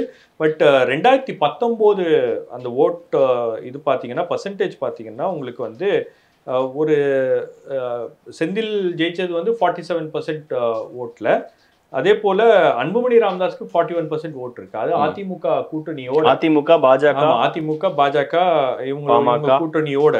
பட் உங்களுக்கு இந்த வாட்டி எப்படி இருக்கும் அப்படின்றத நம்ம பார்க்கணும். ஏன்னா உங்களுக்கு அதிமுக இல்லை அப்படின்னும் போது அதிமுக ஓட்டுகளை கணிசமான அளவு வாக்குகளை அதிமுகவும் தேமுதிகவும் பிரிப்பாங்க. பட் டிஎம்டிகேவுடைய ஓட் ஷேர் வந்து கொஞ்சம் சரிந்து இருக்கிறது. அதுவும் தர்மபுரியை பொறுத்த வரைக்கும் உங்களுக்கு கடந்த 2021 அவங்களுக்கு போலான ஓட் பார்த்தீங்கன்னா ஒரு 7000 ஓட் தான் வந்து அந்த பகுதியில் ஒரு சில பகுதிகளில் வந்து போலாயிருக்கு. ஸோ அது ஒரு ஒரு பிரச்சனையாக இருக்கிறது. திருவண்ணாமலை மீண்டும் CN அண்ணாதுரை அவர்களே களமிறங்குறாரு. இளைஞர் அணியை சேர்ந்தவங்களுக்கு வாய்ப்பு கொடுக்கணும்னு யோசிச்சதில்ல அவரும் ஒருத்தர். அவர் மேலேயே ஒரு நல்ல எண்ணம் தான் இருந்தது, பெரிய அதிருப்திகள் இல்லை அப்படின்லாம் சொல்லப்பட்டது. மீண்டும் அவரே களமிறங்கப்படுறாரு.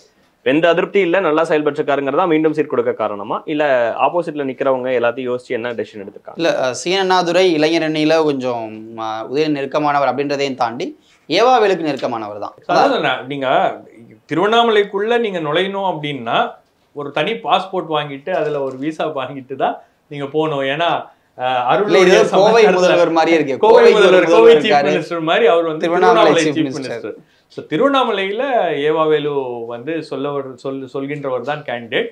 ஏவாவேலு ஆதரவு பெற்ற கேண்டிடேட்டா இருந்தா மட்டும்தான் நீங்க திருவண்ணாமலையில எலெக்ஷன்ல நின்று ஜெயிக்கக்கூடிய வாய்ப்பு இருக்கு. நீங்க கட்சியிலேயே நிர்வாகியாக கூட இருக்க முடியும். நீங்க உங்களுக்கு என்ன வேணா கனெக்ஷன் இருக்கலாம், ஆனால் உங்களுக்கு ஏவாவேலுடைய ஆதரவு இல்லை அப்படின்னும் போது அது கொஞ்சம் கஷ்டம். பட் இந்த வாட்டி எனக்கு ஆக்சுவலா நிறைய ஃபீட்பேக் என்னன்னா, ஏவாவேலு வந்து இந்த ஃப்ளட்டு டைம்ல வந்து ரொம்ப கடுமையா வேலை பார்த்துருக்காரு. அவரு வந்து பல கூட்டணி கட்சி தலைவர்களே அதை என்கிட்ட சொல்லியிருக்காங்க, அவர் என்னங்க இப்படி வேலை பார்க்குறாரு அப்படின்னு. ஸோ அதெல்லாம் வந்து ஒரு சில விஷயங்கள் அவர்கிட்ட இருக்கு. இன்னும் வந்து ஃபீல்ட்ல ரொம்ப ஆக்டிவா இருக்கக்கூடிய ஒரு திருவண்ணாமலையை தாண்டி எல்லா மாவட்டங்களையும் திமுக ஆட்கள் இருக்காங்க. அது இன்னொரு முக்கியமான விஷயம். ஏவாவேலுவால் கோயம்புத்தூர் அரசியலை கூட தீர்மானிக்கக்கூடிய அளவுக்கான விஷயங்கள் இருக்கிறது. சமீபத்தின ரைடுகள் அதுக்கு உதாரணம். ஸோ அந்த அளவுக்கு முக்கியமான நபர். அண்ட் வந்து ஆனால் அவருடைய மகனுக்கு சீட்டு வாங்குறதுல சில முயற்சிகள் நடந்துச்சு. கள்ளக்குறிச்சியை ட்ரை பண்ணாங்க, திருவண்ணாமலையை ட்ரை பண்ணாங்க, ஆரணியை ட்ரை பண்ணாங்க, இந்த 3 இடங்களையும் ட்ரை பண்ணாங்க.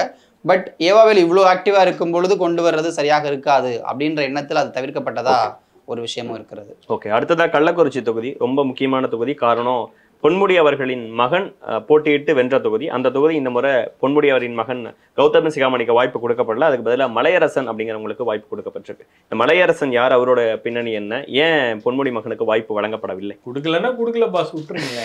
ஏன் கொடுக்கல? இல்ல அந்த அந்த கேஸ் கௌதம் சிகாமணிக்கு ஒரு சின்ன குழப்பம் இருக்கு. சரி, கௌதம் சிகாமணிக்கு கொடுக்காததுக்கு பின்னாடி சில காரணங்கள் இருக்கு. அவருக்கு வந்து என்னன்னா, பொன்முடி மீதான வழக்கு, அவர் குற்றவாளி என்ற தீர்ப்பு, இதற்கு பிறகு திருக்கோவிலூரில் கௌதம் சிகாமணி நிறுத்தலாம் அப்படின்றதான் இனிஷியலி ஐடியாவாக இருந்துச்சு. அப்போ அவருமே அதுக்கான வேலைகளில் தான் ஆரம்ப கட்டத்தில் இருந்தார். அப்போ தான் கள்ளக்குறிச்சிக்கு வேறு ஒரு வேட்பாளர் நிறுத்தலாம் அப்படின்னு சொல்லிட்டு பொன்முடிக்கு யார் ஆதரவாக இருப்பாங்க அப்படின்னு பார்த்து யாரோ ஒருத்தரை ஃபைனலைஸ் பண்ணுறாங்க. ஸோ மலையரசனுக்கும் பொன்முடிக்குமான டேர்ம்ஸே நல்ல டேர்ம்ஸ் தான். ஸோ அப்படின்றப்போ ஒருத்தரை ஃபைன் பண்ணுறாங்க. ஆனால் என்னென்னா, சமீபத்திய உச்சநீதிமன்ற தீர்ப்பு வந்து எகைன் ஒரு குழப்பத்தை உருவாக்குது.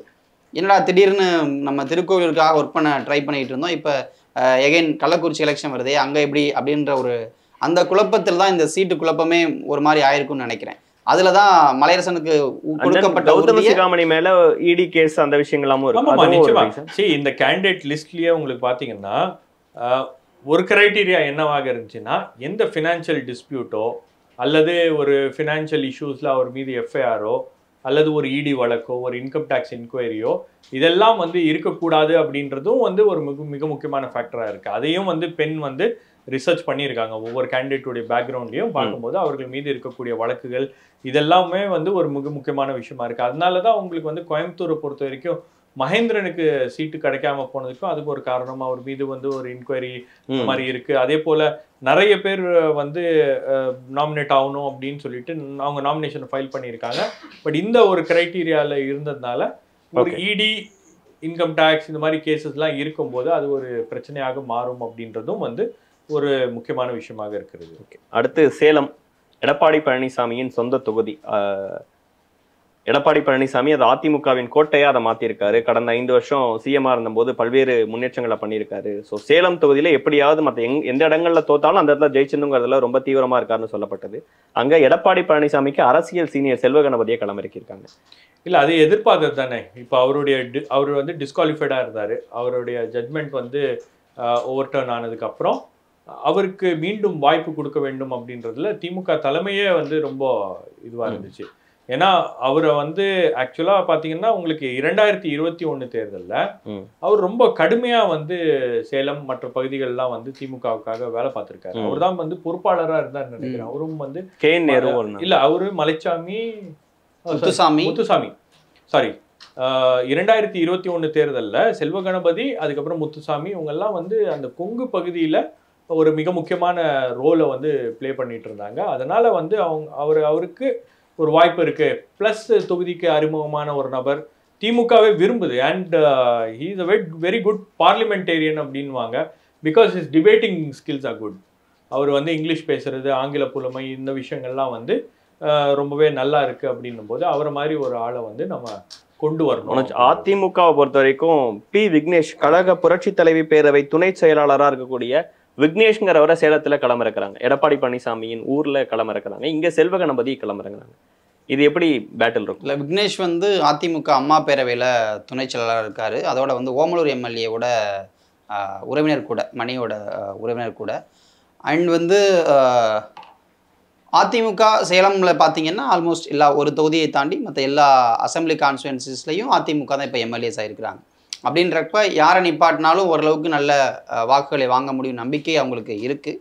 அந்த அடிப்படையில் அந்த முடிவை அவங்க எடுத்திருக்காங்கன்னு பார்க்குறேன். அண்ட் விக்னேஷ் ஃபஸ்ட் டைம் எலெக்ஷனில் நிற்கிறார். ரொம்ப யங்ஸ்டர் வேறு. ஒரு பக்கம் பெரும் சீனியர், இன்னொரு பக்கம் ஃபஸ்ட் டைம். ஆமாம், ஒரு யங் முகம்ன்றப்போ உங்களுக்கு சின்ன பேட்டில் கொஞ்சம் இன்ட்ரெஸ்டிங்காக இருக்குன்ற மாதிரி கூட நினச்சிருக்கலாம். அப்புறம் வந்து இன்னொன்று என்னென்னா அதிமுகவில் இப்போ நீங்கள் செம்மலை தான் நிப்பாட்டணும், பட் செம்மலை வேண்டான்னு சொல்லி ராஜ்யசபா இருக்காரு ராஜ்யசபாக்காக. ஸோ அப்போ வந்து நீங்கள் வேற வேட்பாளர்களை தேடணுன்றப்போ கொஞ்சம் ஆர்வமாக இருக்கக்கூடிய ஒருத்தருக்கு கொடுக்குற தப்பு இல்லைன்னு பார்க்குறாங்க. மணியோட சிபாரிசு அதிகமாக இருந்ததாக பார்க்கப்படுகிறது. ஆனால் வந்து என்னன்னா செல்வ கணபதி மாதிரியான ஒருத்தர் திமுக உள்ள கொண்டு வரும் பொழுதே நல்ல ஒரு பொறுப்பு தருவோம் தான் கொண்டு வந்தாங்க. ஆனால் அந்த சுடுகாட்டு கூரை ஊழல் தான் அவரை கொஞ்சம் தடுத்தே வைத்திருந்தது எலக்ட்ரல் பாலிடிக்ஸ்குள்ளே வரவிடாமல். இப்போ எதுவுமே இல்லை, எல்லாத்தையும் விட்டுட்டு ஃப்ரீ ஆகிட்டார் அவர். ஸோ இதில் சீட்டு கொடுத்து அவரை அடுத்த கடத்துக்கு எடுத்துகிட்டு போகணும்னு நினைக்கிறாங்க. ஓகே, அடுத்து ஈரோடு தொகுதி. அதுவும் திமுக ரொம்ப முக்கியமாக பார்க்குற தொகுதி. அந்த இடத்துல KE பிரகாஷ் அவர்கள் வேட்பாளராக களமிறங்குறாரு. அவரும் இளைஞர் அணியில் துணை செயலாளராக இருக்காரு. இளைஞர் அணிக்கு வாய்ப்பு கொடுக்கணும்னு வெளிப்படையாக உதயநிதி ஸ்டாலின் அவர்கள் கேட்டு அது செய்யப்படுங்கிற சில விஷயங்களும் நடந்ததை பார்க்க முடிஞ்சது. உதயநிதி அவர்களோட சப்போர்ட்டர் அவர் உள்ள வராரு, அப்படிதான் பார்க்கணுமா இல்லை வேற ஏதாவது பின்னணியில் இருக்கு? இந்த தொகுதியில தான் உதயநிதி கோட்டால வந்திருக்கக்கூடிய ஒரே கேண்டிடேட் வந்து இவர் தான். இளைஞர் அணிக்கான அந்த கோட்டா அப்படின்றது ஒன்று இருக்கு இல்லையா, அதில் வந்திருக்கக்கூடிய தேர்வு பெற்று இருக்கக்கூடிய ஒரே கேண்டிடேட் வந்து ஈரோடு பிரபாகர். அண்ணாதுரைலாம் இளைஞர் அணியில் இருந்தாலும் அவர் வந்து அவரு ஏவாவேலு. ஓகே, அது வேற கோட்டால வரும். இது வந்து இளைஞர் அணிக்கான கோட்டால டைரக்ட் ரெஃபரன்ஸ்ல வந்திருக்கக்கூடிய கேண்டிடேட்டு. இன்னொன்று வந்து உங்களுக்கு அவர் திமுக இளைஞர் அணியோடைய இணை செயலாளராக இருக்காரு. கிட்டத்தட்ட 39 துணை செயலாளர். ஆமாம், துணை செயலாளராக இருக்காரு. ப்ளஸ் அவருடைய சொந்த ஊர் அப்படின்றது மொடக்குறிச்சி அப்படின்றது ஒரு மிக முக்கியமான இடமாக இருக்கிறது திமுகவை பொறுத்த வரைக்கும். ஏன்னா கடந்த முறை அங்கே பிஜேபி பண்ணதுனால இந்த எலெக்ஷன்ல ஒரு இன்ட்ரெஸ்டிங் ஃபைட் அப்படின்றது ஈரோடுல இருக்கும். ஓகே, ஏன்னா இன்னொரு பக்கம் அதிமுக போட்டிருக்க ஆற்றல் அசோக்குமார் அவர் மொடக்குறிச்சி எம்எல்ஏ சரஸ்வதியோட உறவினர், மருமகன், நேரடி மருமகன். ஸோ அவர் ஆக்சுவலாக பார்த்தீங்கன்னா அவர் ரொம்ப தெளிவான ஆளு அப்படின்றாங்க அரசியல்ல. என்ஜிஓலாம் வச்சுட்டு ஆக்டிவா. ஆனா அது என்ன ஸ்ட்ராட்டஜி? கட்சியில சேர்ந்து ஒரு 3-4 மாசம் தான் ஆகுது, ஆனா உங்களுக்கு வந்து ஒரு எம்பி சீட் அளவுக்கு அதிமுக கொடுக்கப்படுதுங்கிறது ஸ்ட்ராட்டஜியா இல்ல? அவர் பாஜக இருந்தாரு, பாஜக ஓபிசி அணியில இருந்தாரு. அங்க இருந்து இங்க தாவும் பொழுதே அவருக்கு சொன்னது என்னன்னா வாங்க எம்பி சீட் தரேன் அப்படின்றதான் டீலே. ஸோ அந்த வகையில தான் அதை கொடுத்ததா நான் பாக்குறேன். அண்ட் அவரும் கொஞ்சம் பாஜக இருந்த போதே கூட அந்த என்ஜிஓ ஆக்டிவிட்டிஸ்ல நிறைய இருந்தாரு. அண்ட் வந்து கொஞ்சம் பொருளாதார வலிமை மிக்க வேட்பாளர். இந்த என்ஜிஓ ஆக்டிவிட்டீஸ்க்கான காரணம் என்னன்னா ஒரு எஜுகேஷன் அப்படின்ற அந்த பேக்ரவுண்ட்ல இருந்து இப்போ இந்தியன் பப்ளிக் ஸ்கூல்லாம் வந்து அவருடைய ஸ்கூல் தான். அதுக்கப்புறம் வந்து உங்களுக்கு எக்ஸ் எம்பியோடைய ஃபேமிலி, அவங்களும் இப்போ பிஜேபியில் இருக்காங்களா என்னன்னு தெரியல. பட் அவங்க அதிமுகவில் இருந்திருக்காங்க, அதுக்கப்புறம் டிஎம்சியில் இருந்திருக்காங்க. ஸோ ஒரு பொலிட்டிக்கல் ஃபேமிலியிலேருந்து வந்தவர் அப்படின்றதுனால அவருக்கு வந்து எம்பி எப்படியாச்சும் ஆயிடணும் அப்படின்றது தான் வந்து ஒரு இலக்காக இருக்கிறது. ஸோ அதை ஒட்டி தான் வந்து அவருக்கு பாஜகவில் இருந்தான்னா எம்பி பதவி கிடைக்குமா இல்லையா அப்படின்றது ஒரு கேள்விக்குறி. அதனால அவர் வந்து அதிமுக பக்கம் போனோடனே இது இன்னொன்னு செலவு பண்ணுவார். ஓகே, நீங்க ஈரோடுல செலவு பண்ணும் இந்த தேர்தலில். ஸோ செலவு ஈரோடு கிழக்கே பார்த்தோம்ல. ஆமா, ஈரோடு கிழக்கே நம்ம பார்த்தோம். ஈரோடு எந்த அளவுக்கு எதிர்பார்ப்பாங்கிறதெல்லாம். ஆமா, இப்போ அந்த அது வேற செந்தில் பாலாஜி, தேங்க்ஸ் டு செந்தில் பாலாஜி சொல்லணும். அந்த டிமாண்ட் எல்லாம் வந்து இன்னும் ஏத்தி மேல வச்சிருக்காரு. இப்போ திமுக 3 அமைச்சர்கள் அங்க இருக்குவாங்க. இப்போ சாமிநாதன் இருக்காரு, முத்துசாமி இருக்காரு, கைல்வெளி இருக்காங்க. 3 பேரும் அந்த தொகுதிக்குள்ள தான். இப்போ அங்க டென்ட் போட்டு உள்ள உட்கார வைப்பாங்களா இல்ல பில்டிங் கட்டியே வந்து கல்யாண மண்டபம் மாதிரி கட்டி? அது இடைத்தேர்தலுக்கு தான் அந்த ஸ்ட்ராட்டஜி. இதுக்கு வேற ஏதாவது ஸ்ட்ராட்டஜி? பொது தேர்தலுக்கு வேற ஸ்ட்ராட்டஜி ஏதாவது. முக்கியமான தொகுதி ஆராசா அவர்களின் நீலகிரி தொகுதி. மீண்டும் ஆராசா அவர்களே களமிறங்குறாரு. மேபி பாஜகல இருந்து எல்முருகன் அவர்கள் களமிறக்கப்படலாம் அப்படின்னு எதிர்பார்க்கப்படுது. அந்த தொகுதி எப்படி இருக்கும்னு நினைக்கிறீங்க? இல்லை, அண்ணாமலை வந்து நாங்கள் எழுதி வச்சுக்கோங்கன்னு சொல்லி எல்லார்கிட்டையும் எழுத சொன்ன தொகுதி ஒன்று. அது கண்டிப்பாக நம்ம பார்க்கணும். நீலகிரியில் வென்றுருவாங்கன்னு ரொம்ப தீர்க்கமாக இருக்காங்க. ஆனால் ஆராசா அங்கே போட்டி போகிறது ஒரு நல்ல ஸ்ட்ராட்டஜி தான். ஏன் அப்படின்னா அந்த தொகுதியில் வந்து ஆராசாவுக்கு எதிராக நிறைய விஷயங்கள் நடந்தது. ஏர்போர்ட்லேயே வச்சு ஆராசாவை மடக்குன விஷயங்கள்லாம் நடந்துச்சு. அதையும் தாண்டி அவர் நிற்கிறாருன்னா ஒரு தைரியம் ரொம்ப முக்கியம். நம்ம பார்க்கணும். இப்போ தேயிலை தோட்ட தொழிலாளர்கள்ட்ட பிஜேபி சில விஷயங்கள் நடத்தினது எல்லாமே பார்க்க முடிஞ்சது. ஏன்னா இப்போ ஆராசா வந்து என்னென்னா மோரார்லெஸ் அவர் டெல்லியிலேயே பாலிடிக்ஸ் பண்ணக்கூடிய இருந்த சமயங்களில் நீலகிரியை பாஜக தேர்ந்தெடுத்து ஒர்க் பண்ணுச்சு. குறிப்பாக எல்முருகன் வந்து 21 அந்த 4 பேரை எம்எல்ஏ ஆக்குனதுக்கு பிறகு தன்னால் லோக்சபா சீட்டில் வந்து எம்பி ஆட முடியும்னு நம்பினார். அதனால அந்த தொகுதியை அவர் தேர்ந்தெடுத்து ஒர்க் பண்ணிக்கிட்டே இருந்தார் கண்டினியூஸாக. ஆனால் என்னென்னா எகைன் வந்து அதிமுக கூட்டணி உடைஞ்சப்போ அவர் நம்பிக்கையும் உடைஞ்சு போச்சு. அந்த ஒரு குழுவில் அவரும் ஒருத்தராக இருந்தார். நம்ம நின்னா ஜெயிச்சிடலான்ற அந்த குழுவில். ஸோ இப்போ வந்து பார்த்தீங்கன்னா எகைன் அங்கே நீலகிரி வந்து ஒரு சில இடங்களில் பாஜக தாங்கள் ஒர்க் பண்ணி சில ஓட்ஸை கொண்டு வந்திருந்தாலும் கூட அதிமுகவுக்கான ஓட்டும் அங்கே இருக்குது. ஸோ அந்த ஓட்டுகள் பிரியும் பொழுது அங்கே பாஜகவால் பெரிய அளவில் நிற்க முடியுமான்னு தெரியல. பட் ஆராசாவுக்கு எகைன் இது ஒரு ஈஸி வின்னாக தான் இருக்குன்னு நினைக்கிறேன். ஓகே, இல்லை ஒரு 4 கார்னர் கண்டெஸ்ட்ல உங்களுக்கு வந்து அந்த தொகுதியை வந்து ஈஸியாக திமுகவால் இது பண்ணிட முடியும். ஏன்னா அவங்களுடைய ஓட் அப்படின்றது இன்டாக்டாக இருக்குது. கிட்டத்தட்ட ஒரு 50% ஓட் அந்த என்டையர் அலையன்ஸுக்கு இருக்குது அப்படின்னும் போது அந்த ஃபுல் ஸ்ட்ரென்த்தோடு தான் அவங்க வந்து இந்த தேர்தல் களத்துக்கு போகிறாங்க. நீங்கள் அதிமுகவை பொறுத்த வரைக்கும் அதிமுக தனியாக போகுது, பாமக பிஜேபி தனியாக போகுது, பெரிய அளவுக்கு உங்களுக்கு வந்து இல்லை. பிஜேபியும் வந்து ஒரு சில பாக்கெட்ஸில் தான் அவங்களால வந்து அந்த போலிங் அப்படின்றத பண்ண முடியும். அதுவும் முழுமையாக வருமா அப்படின்றது தெரியல. ஸோ முதல்ல வந்து ஒரு சின்ன ஒரு தயக்கம் அப்படின்றது இருந்துச்சு. மீண்டும் ராசாவுக்கே அங்கே கொடுக்கலாமா, சரியா இருக்கா இல்லையா அப்படின்னு. பட் ஏ ராஜா வந்து நிறைய விஷயங்கள் ஆக்சுவலாக கொங்கு பகுதியில் நிறைய விஷயங்களுக்காக அவரும் வந்து தன்னுடைய இதை வந்து இன்ஃப்ளூயன்ஸை வந்து பயன்படுத்துகிறாரு. சில கேண்டிடேட்ஸுக்கெலாம் அவரே ரெஃபரன்ஸ்லாம் கொடுத்துருக்காரு. இந்த கேண்டிடேட் இங்கே நின்னா சரியாக இருக்கும், இவருக்கு சீட்டு கொடுங்க. குறிப்பாக டாக்டர் கோகுல் கோயம்புத்தூரில் அவருக்கு ஆராசா தரப்புலேருந்து ஒரு பெரிய ரெக்கமெண்டேஷன் அப்படின்றது வந்திருக்கு. அவரை கேண்டிடேட்டாக போடணும் அப்படின்ற ஒரு விருப்பம் அப்படின்றத அவரும் தெரிவிச்சிருக்காரு. பட் தலைமை அதை வேறு விதமாக முடிவெடுத்து இருக்கிறது. பட் ராசாவுடைய அந்த மீண்டும் வந்து அவர் அங்கே நிற்கிறது அந்த திமுகவுடைய கான்ஃபிடன்ஸை காமிக்குது அப்படின்னு பார்க்குறேன். அடுத்து முக்கியமான தொகுதி கோவை. பாஜக தமிழக தலைவர் அண்ணாமலை அவர்களே போட்டியிட வாய்ப்பு அதிகமாக இருக்குது. அப்படி இல்லைன்னா வானதி ஸ்ரீனிவாசன் அவர்கள் அங்கே போட்டியிடுவாங்கன்னு சொல்லப்படக்கூடிய ஒரு தொகுதி. எஸ்பி வேலுமணியின் கோட்டை, அங்கே யாருமே ஜெயிக்க முடியாது, கொங்கு மண்டலத்திலே முக்கியமான தொகுதிலாம் சொல்லப்படுறது. அந்த இடத்துல மார்க்சிஸ்ட் இருந்து சீட்டை வாங்கி நம்ம ஏற்கனவே பேசுன மாதிரி மகேந்திரன் அவர்கள் நிப்பாட்டலான்னு சொன்னாங்க. ஆனால் அதற்கு பதிலாக மாற்றாக கணபதி ராஜ்குமார் அவர்கள் களமிறங்குறாரு. அது என்ன ஸ்ட்ராட்டஜி? மகேந்திரனுக்கு சீட் கொடுக்கப்படாததில் சில காரணங்கள் இருக்கிறது. ஆனால் இவருக்கு கொடுத்தது ஒரு நல்ல சாய்ஸாக கூட நான் பார்க்குறேன். ஏன்னா இவர் வந்து அதிமுகவிலேருந்து இங்கே வந்தவர், மேயராக இருந்தவர், அது ஒரு விஷயம். அண்டு வந்து அவர் எதுக்கு வந்தாருன்னா எஸ்பி வேலுமணி மீதான அதிருப்தி. ஸோ அப்போ எஸ்பி வேலுமணிக்கு எதிராக அரசியல் செய்யக்கூடிய நபராக அவரை பார்த்துருக்காங்க.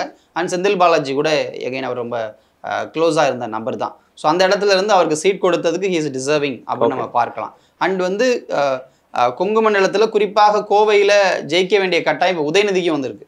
ஏன்னா அவர் அங்கே பொறுப்பாளராக இருக்கார். அண்டு முதலமைச்சருக்கே வந்திருக்குன்னு சொல்லலாம். ஏன்னா அடிக்கடி கோவையை போய் பார்த்துட்டு வராரு முதலமைச்சரும். ஸோ அப்படின்றப்போ அங்கே வந்து எப்படியா ஜெயிக்கணும்னு பார்க்குறாங்க. அண்ட் 2019 போல்ஸ்லேயே நம்ம பார்த்தோம் அப்படின்னா கோயம்புத்தூரில் கூட்டணியாக அவங்களால ஜெயிக்க முடிஞ்சிச்சு. ஈவன் தோ ஏடிஎம்கே ஸ்ட்ராங்காக இருந்தாலும் கூட ஒரு கூட்டணியாக சேரும் பொழுது திமுகவால் ஜெயிக்க முடிஞ்சிச்சு. கம்யூனிஸ்ட் ஓட்டுகள் ஆப்வியஸி ஹெல்ப் பண்ணுச்சு, காங்கிரஸ் ஓட்டுகள் ஆப்வியஸி ஹெல்ப் பண்ணுச்சு. இப்போ அதே நிலைமை தான் அங்கே நீடிக்குது. அண்ட் எகைன் வந்து இந்த நம்ம சொன்ன மாதிரி அந்த 3 கார்னர் 4 கார்னர் ஃபைட்ல வந்து கொஞ்சம் நல்லாவும் இருக்கு. பொள்ளாச்சியில ஏன் வேட்பாளரை மாற்றாங்க? ஈஸ்வரசாமிங்கிறவருக்கு கேண்டிடேட் மறுபடியும் நிப்பாட்டுறாங்க அவங்க. அதுக்கான காரணம் என்ன? பொள்ளாச்சி மாற்றணும்னு நினைச்சாங்க. ஆக்சுவலி சண்முக சுந்தரத்து மேலே பெரிய அதிருப்தி இருந்தது. அவர் வந்து கிரவுண்ட் லெவலில் பாலிடிக்ஸ் பண்ணலன்ற பெரிய விஷயங்கள் இருக்குது. நீங்கள் பொள்ளாச்சியில் போய் கட்சிக்காரங்கிட்ட கேட்டிங்க அப்படின்னா சண்முக சுந்தரத்து மீதான பெரிய பெரிய ஒரு மதிப்பே இல்லை. அவர் என்னங்க பேண்ட் ஷர்ட் போட்டுட்டு வராருன்ற ஒரு விஷயம் இருந்தது. அது பேசிக்கலி அந்த அப்ரோச் தப்புன்னா கூட ஒரு சேர்ந்து செயல்பட மாட்டாருன்ற ஒரு இடத்துல இருந்து அதை சொல்லிட்டு இருந்தாங்க. கண்டிப்பாக சீட் தர மாட்டாருன்றதான் பொள்ளாச்சி திமுக நிர்வாகிகள் உறுதியாக நம்பின விஷயம். அதை தலைமை மதிச்சிருக்கு அப்படின்னு கூட நம்ம பார்க்கலாம். அவர் ஈஸ்வரசாமி கூட வந்து ஓரளவுக்கு உங்களுக்கு அந்த பகுதியில் ஒரு பிரபலமாக இருக்கக்கூடிய நபர். அவர் டிவிஎஸ் உடைய டிஸ்ட்ரிபியூட்டர்லாம் இருந்திருக்காரு. ப்ளஸ் உங்களுக்கு வந்து மடத்துக்குளம் ஒன்றியத்துக்கு அவர் சொந்த செலவில் அந்த 11 ஊராட்சிகளுக்கெல்லாம் வந்து நிறைய நலத்திட்டங்கள்லாம் பண்ணியிருக்காரு. அந்த தொகுதிக்கு அறிமுகமான ஒரு நபர், அதாவது மதிக்கப்படக்கூடிய ஒரு பிஸ்னஸ்மேனாக இருந்து கட்சியில் இருந்தாங்கன்னா எப்படி இருப்பாங்களோ அதே அளவில் இருக்காங்க. ஒன்றியத்தில் இருக்கக்கூடிய நபர்கள் அப்படின்றதுனால உங்களுக்கு திமுகவில் வெறும் வந்து அமைச்சர்களுக்கோ முன்னாள் அமைச்சர்களுக்கோ அல்லது மாவட்ட செயலாளர்களுக்கோ அவங்களுடைய குடும்பத்தினருக்கு மட்டும்தான் பதவி கொடுக்குறோம் இல்லை, அடிமட்டத்தில் ஒரு 15 வருஷமா 20 வருஷமா எல்லாம் கட்சிக்காக உழைக்கக்கூடியவர்களுக்கெல்லாம் நாங்கள் வந்து சீட் கொடுக்குறோம் அப்படின்ற ஒரு மெசேஜை கன்வே பண்ணுறதுக்காக அவருக்கு வந்து சீட் கொடுத்துருக்காங்க. ஆனால் கோயம்புத்தூரை பொறுத்த வரைக்கும் இன்னொரு இன்ட்ரெஸ்டிங்கான திங் என்னன்னா, கணபதி ராஜ்குமாரை பொறுத்த வரைக்கும் அவர் வந்து அதிமுகவில் இருக்கும்போது அவர் எப்படி அதிமுக தலைமையுடைய பார்வைக்கு அவர் வந்து அந்த அந்த அட்டென்ஷனை எப்படி அவர் கிராப் பண்ணார்னு பார்த்தீங்கன்னா, அம்மையார் ஜெயலலிதா பற்றி அவர் பிஹெச்டி பேப்பர் வந்து சப்மிட் பண்ணியிருக்காரு. Emergence of Jayalalithaa as a mass political leader. Maybe அந்த பேப்பரை வந்து திமுகவில் இருக்கக்கூடிய தலைவர்களும் கொஞ்சம் படிக்கலான்னு நினைக்கிறேன். பட் இவரை பற்றி சொல்லும் போது என்ன சொல்கிறாங்கன்னா, ஒரு நான் கான்ட்ரவர்ஷியல் கேண்டிடேட்டு, 3 முறை கவுன்சிலராக இருந்திருக்கிறார். அந்த ஏரியாவில் அவருக்கு வந்து ஓரளவுக்கு பிரபலம் இருக்கிறது. 2வது ஒரு கொங்கு வெள்ளாள சமூகத்தை சேர்ந்தவர் அப்படின்றனால அந்த மாதிரி ஒரு கேண்டிடேட்டை தான் அவங்க தேடிட்டு இருக்காங்க. ப்ளஸ் அவருக்கு செந்தில் பாலாஜியோட பிளெஸிங்ஸும் இருக்கு. ஸோ அவர் தான் செந்தில் பாலாஜி தான் கூப்பிட்டு வர்றாரு அவரை. ஸோ இந்த அடிப்படையில் தான் அவருக்கு வந்து அங்கே ஒரு இது இருக்கு. பட் அண்ணாமலைக்கு டஃப் கொடுப்பாரு அப்படின்றது தான் திமுகவுடைய நம்பிக்கையாக இருக்கிறது. எப்படி மேன் அவுட் ஆகுதுன்னு பார்க்கணும். அடுத்து பெரம்பலூர், தஞ்சாவூர் ரொம்ப இன்ட்ரெஸ்டிங்கான தொகுதிகள். ஒன்று, பெரம்பலூர்ல மூத்த தலைவராக இருக்கக்கூடிய KN அவர்களின் மகனுக்கு சீட்டு கொடுக்கப்பட்டிருக்கு. இன்னொரு பக்கம் தஞ்சாவூர்ல ஒரு மூத்த தலைவர் SS பழனிமாணிக்கத்துக்கு பதிலாக முரசொலி அவர்களுக்கு சீட் கொடுக்கப்பட்டிருக்கு. இது எப்படி பாக்குறீங்க? இல்லை, பெரம்பலூர்ல வந்து சீட்டு அப்படின்னு சொன்னப்பவே IJK பாரிவேந்தர் வெளியே போனப்பவே அருண் தான் நிற்க போறாரு அப்படின்றதான் பேச்சா இருந்துச்சு. ஸோ அதில் வந்து மாற்று கருத்தை இல்லாமல் இருந்துச்சு திமுகவுக்குள்ளேயே.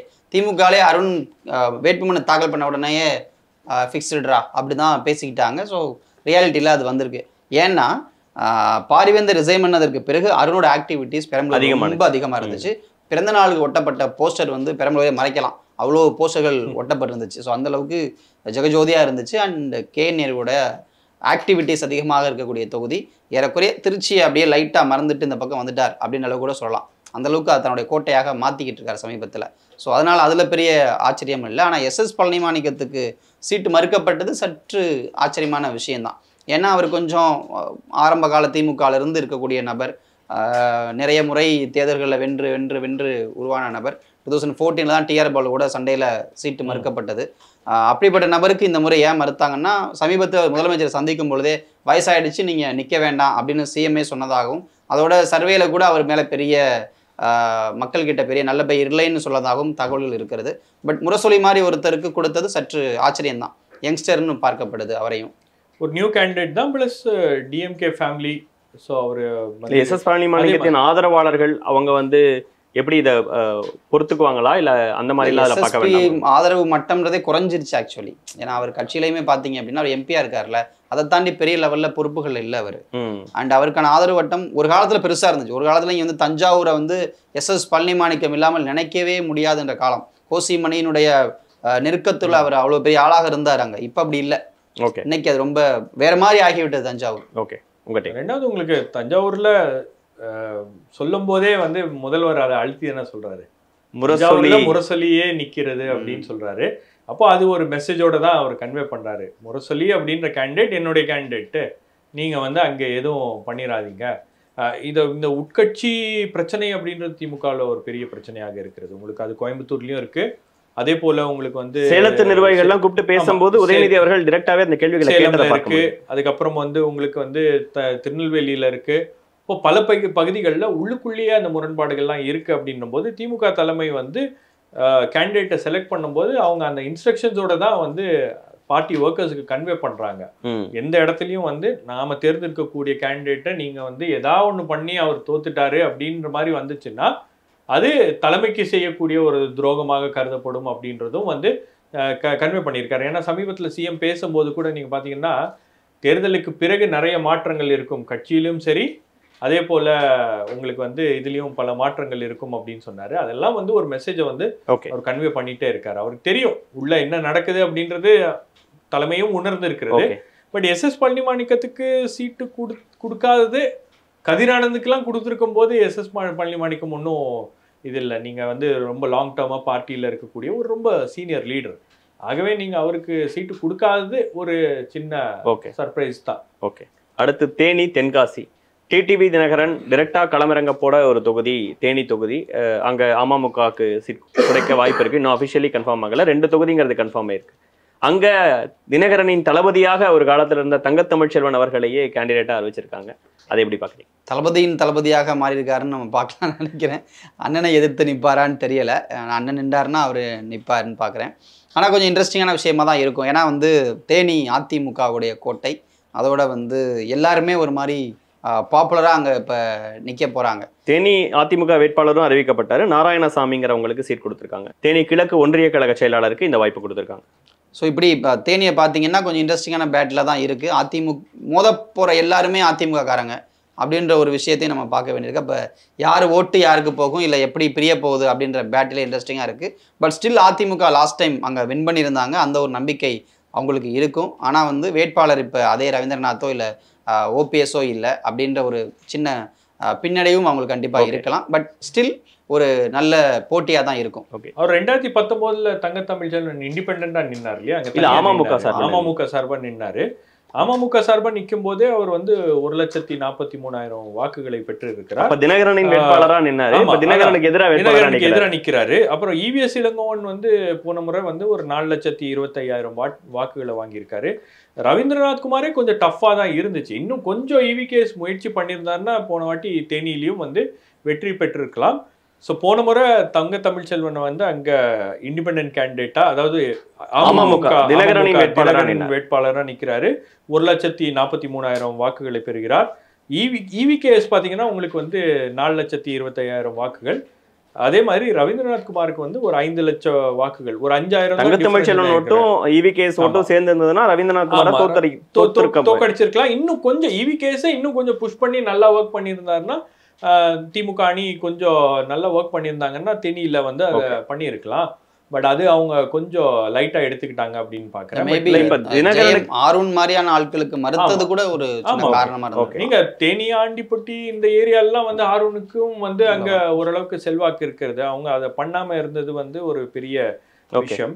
பட் என்னை பொறுத்த வரைக்கும் டிடிவி தினகரன் வந்து ஒரு 2 சீட்டுக்கு செட்டில் ஆயிருக்காரு பாஜக கூட்டணியில அப்படின்றது வந்து அவர் வந்து ஒண்ணு கொடுத்தாலும் போதும் இல்ல. அது ஆக்சுவலா பாத்தீங்கன்னா அந்த சீட்டு வந்து அந்த அக்ரிமெண்ட் சைன் பண்ணி அதை வந்து வாங்கும்போது அவருக்கே வந்து அதை ரொம்ப ஒரு மாதிரி அவருடைய ஃபேஸ் ரியாக்ஷன், பாடி லாங்குவேஜ் எல்லாம் பாத்தீங்கன்னா கொஞ்சம் வித்தியாசமா இருக்கு. அவர் வந்து ரொம்ப கம்ஃபர்டபுளா இல்ல. இன்னொன்னு என்னன்னா அவர் எங்கேயாச்சும் தனியா கழட்டி விட்டுற போறாங்களோ அப்படின்ற ஒரு பயமும் அவருக்கு வந்துருச்சு. ஏன்னா இந்த கூட்டணியை அவர் உறுதி செய்ததே எந்த மூத்த தலைவர்களும் போய் அவரை பார்க்கல. அவரே போன்ல வந்து கூப்பிட்ட உடனே நான் கூட்டணிக்கு வரேன் அப்படின்னு சொல்லிட்டு வந்துட்டாரு. அவராது வந்து சொன்னாரு. ஒருத்தர் 12 மணிக்கு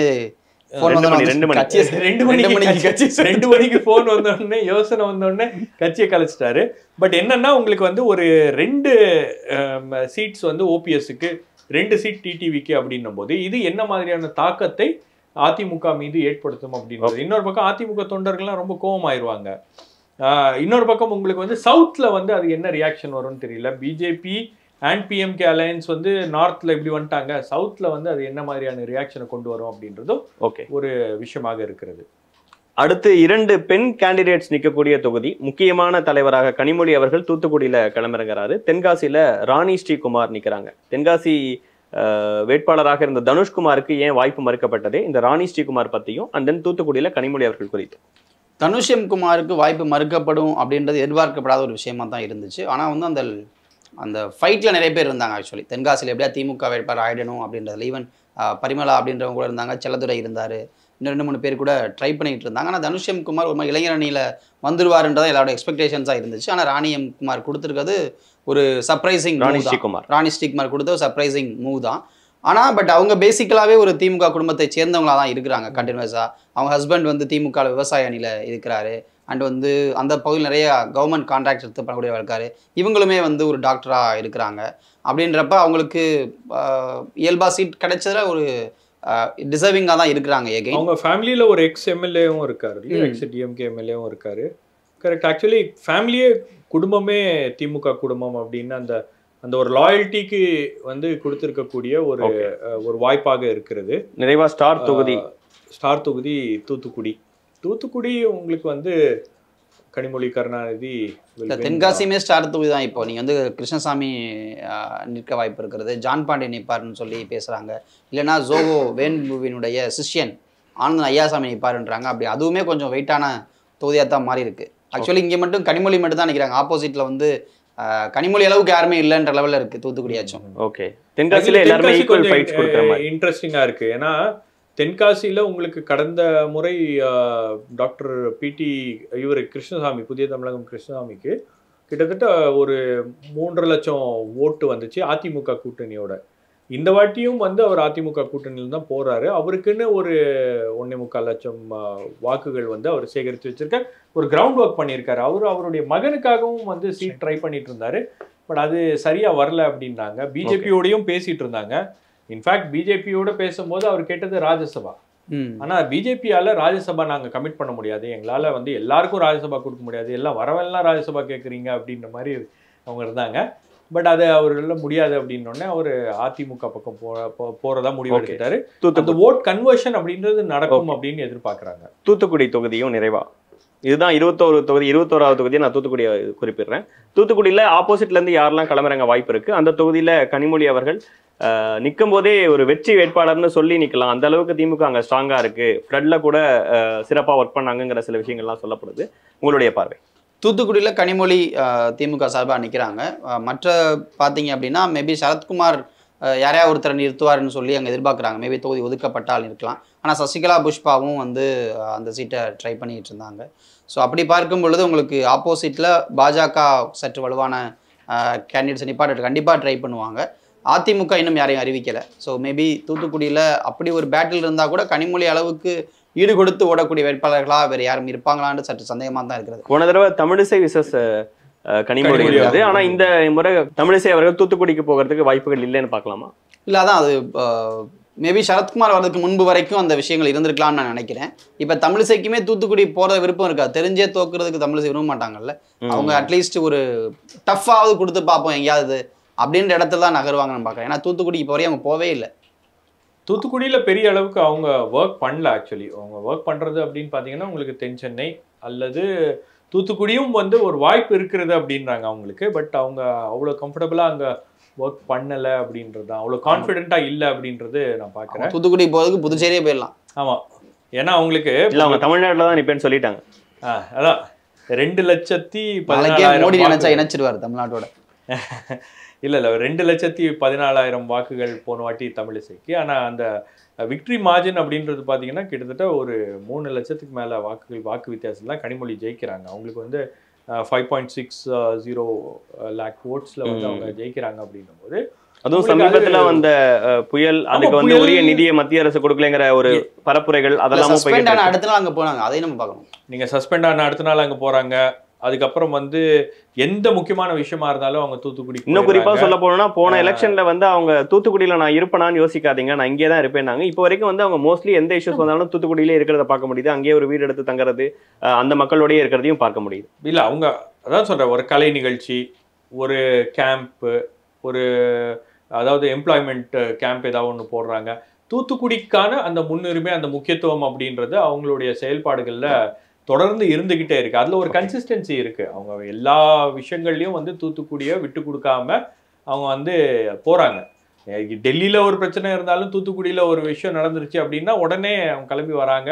ஃப்ளட் அப்போ எல்லா பகுதிக்கும் போயிருக்காங்க. அந்த ஏரல் எல்லாம் வந்து அவங்க என்டிஆர்எஃப் போட் எடுத்துட்டு அதுல உட்கார்ந்து போய் உதவிகளை கொடுத்துட்டு வந்தாங்க அப்படின்றதுலாம் அமைச்சரே மாட்டிக்கிட்டப்ப இவங்க போய் அங்க வந்து இது பண்ணி வந்திருக்காங்க அப்படின்னும் போது இதெல்லாம் வந்து அங்க இருக்கக்கூடிய மக்களுக்கு விசிபிளா அவங்க பாக்குறாங்க. இந்த அம்மா வேலை பார்த்திருக்காங்க அப்படின்றது அவங்க கண்கூட பார்த்திருக்காங்க.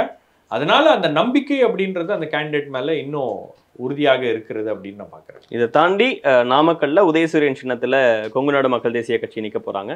இதான் ஓவராலா திமுக அந்த கேண்டிடேட் வந்து அந்த கேண்டிடேட்டை மாத்தலாம் அப்படின்றது பேச்சு சில வைரல் ஆயிட்டு பேச்சு. ஒரு காஸ்டிஸ்ட் மென்டாலிட்டியில இருக்கக்கூடிய ஒரு கேண்டிடேட்டை நீங்க வந்து திமுக ரெப்ரசன்ட் பண்றது, திமுக கூட்டணியில அவருக்கு இடம் கொடுப்பது அப்படின்றது வந்து ஏத்துக்கவே முடியாது. நீங்க சமூக நீதி பேசுறீங்க, அவங்க சமூக அநீதியை பேசுறாங்க.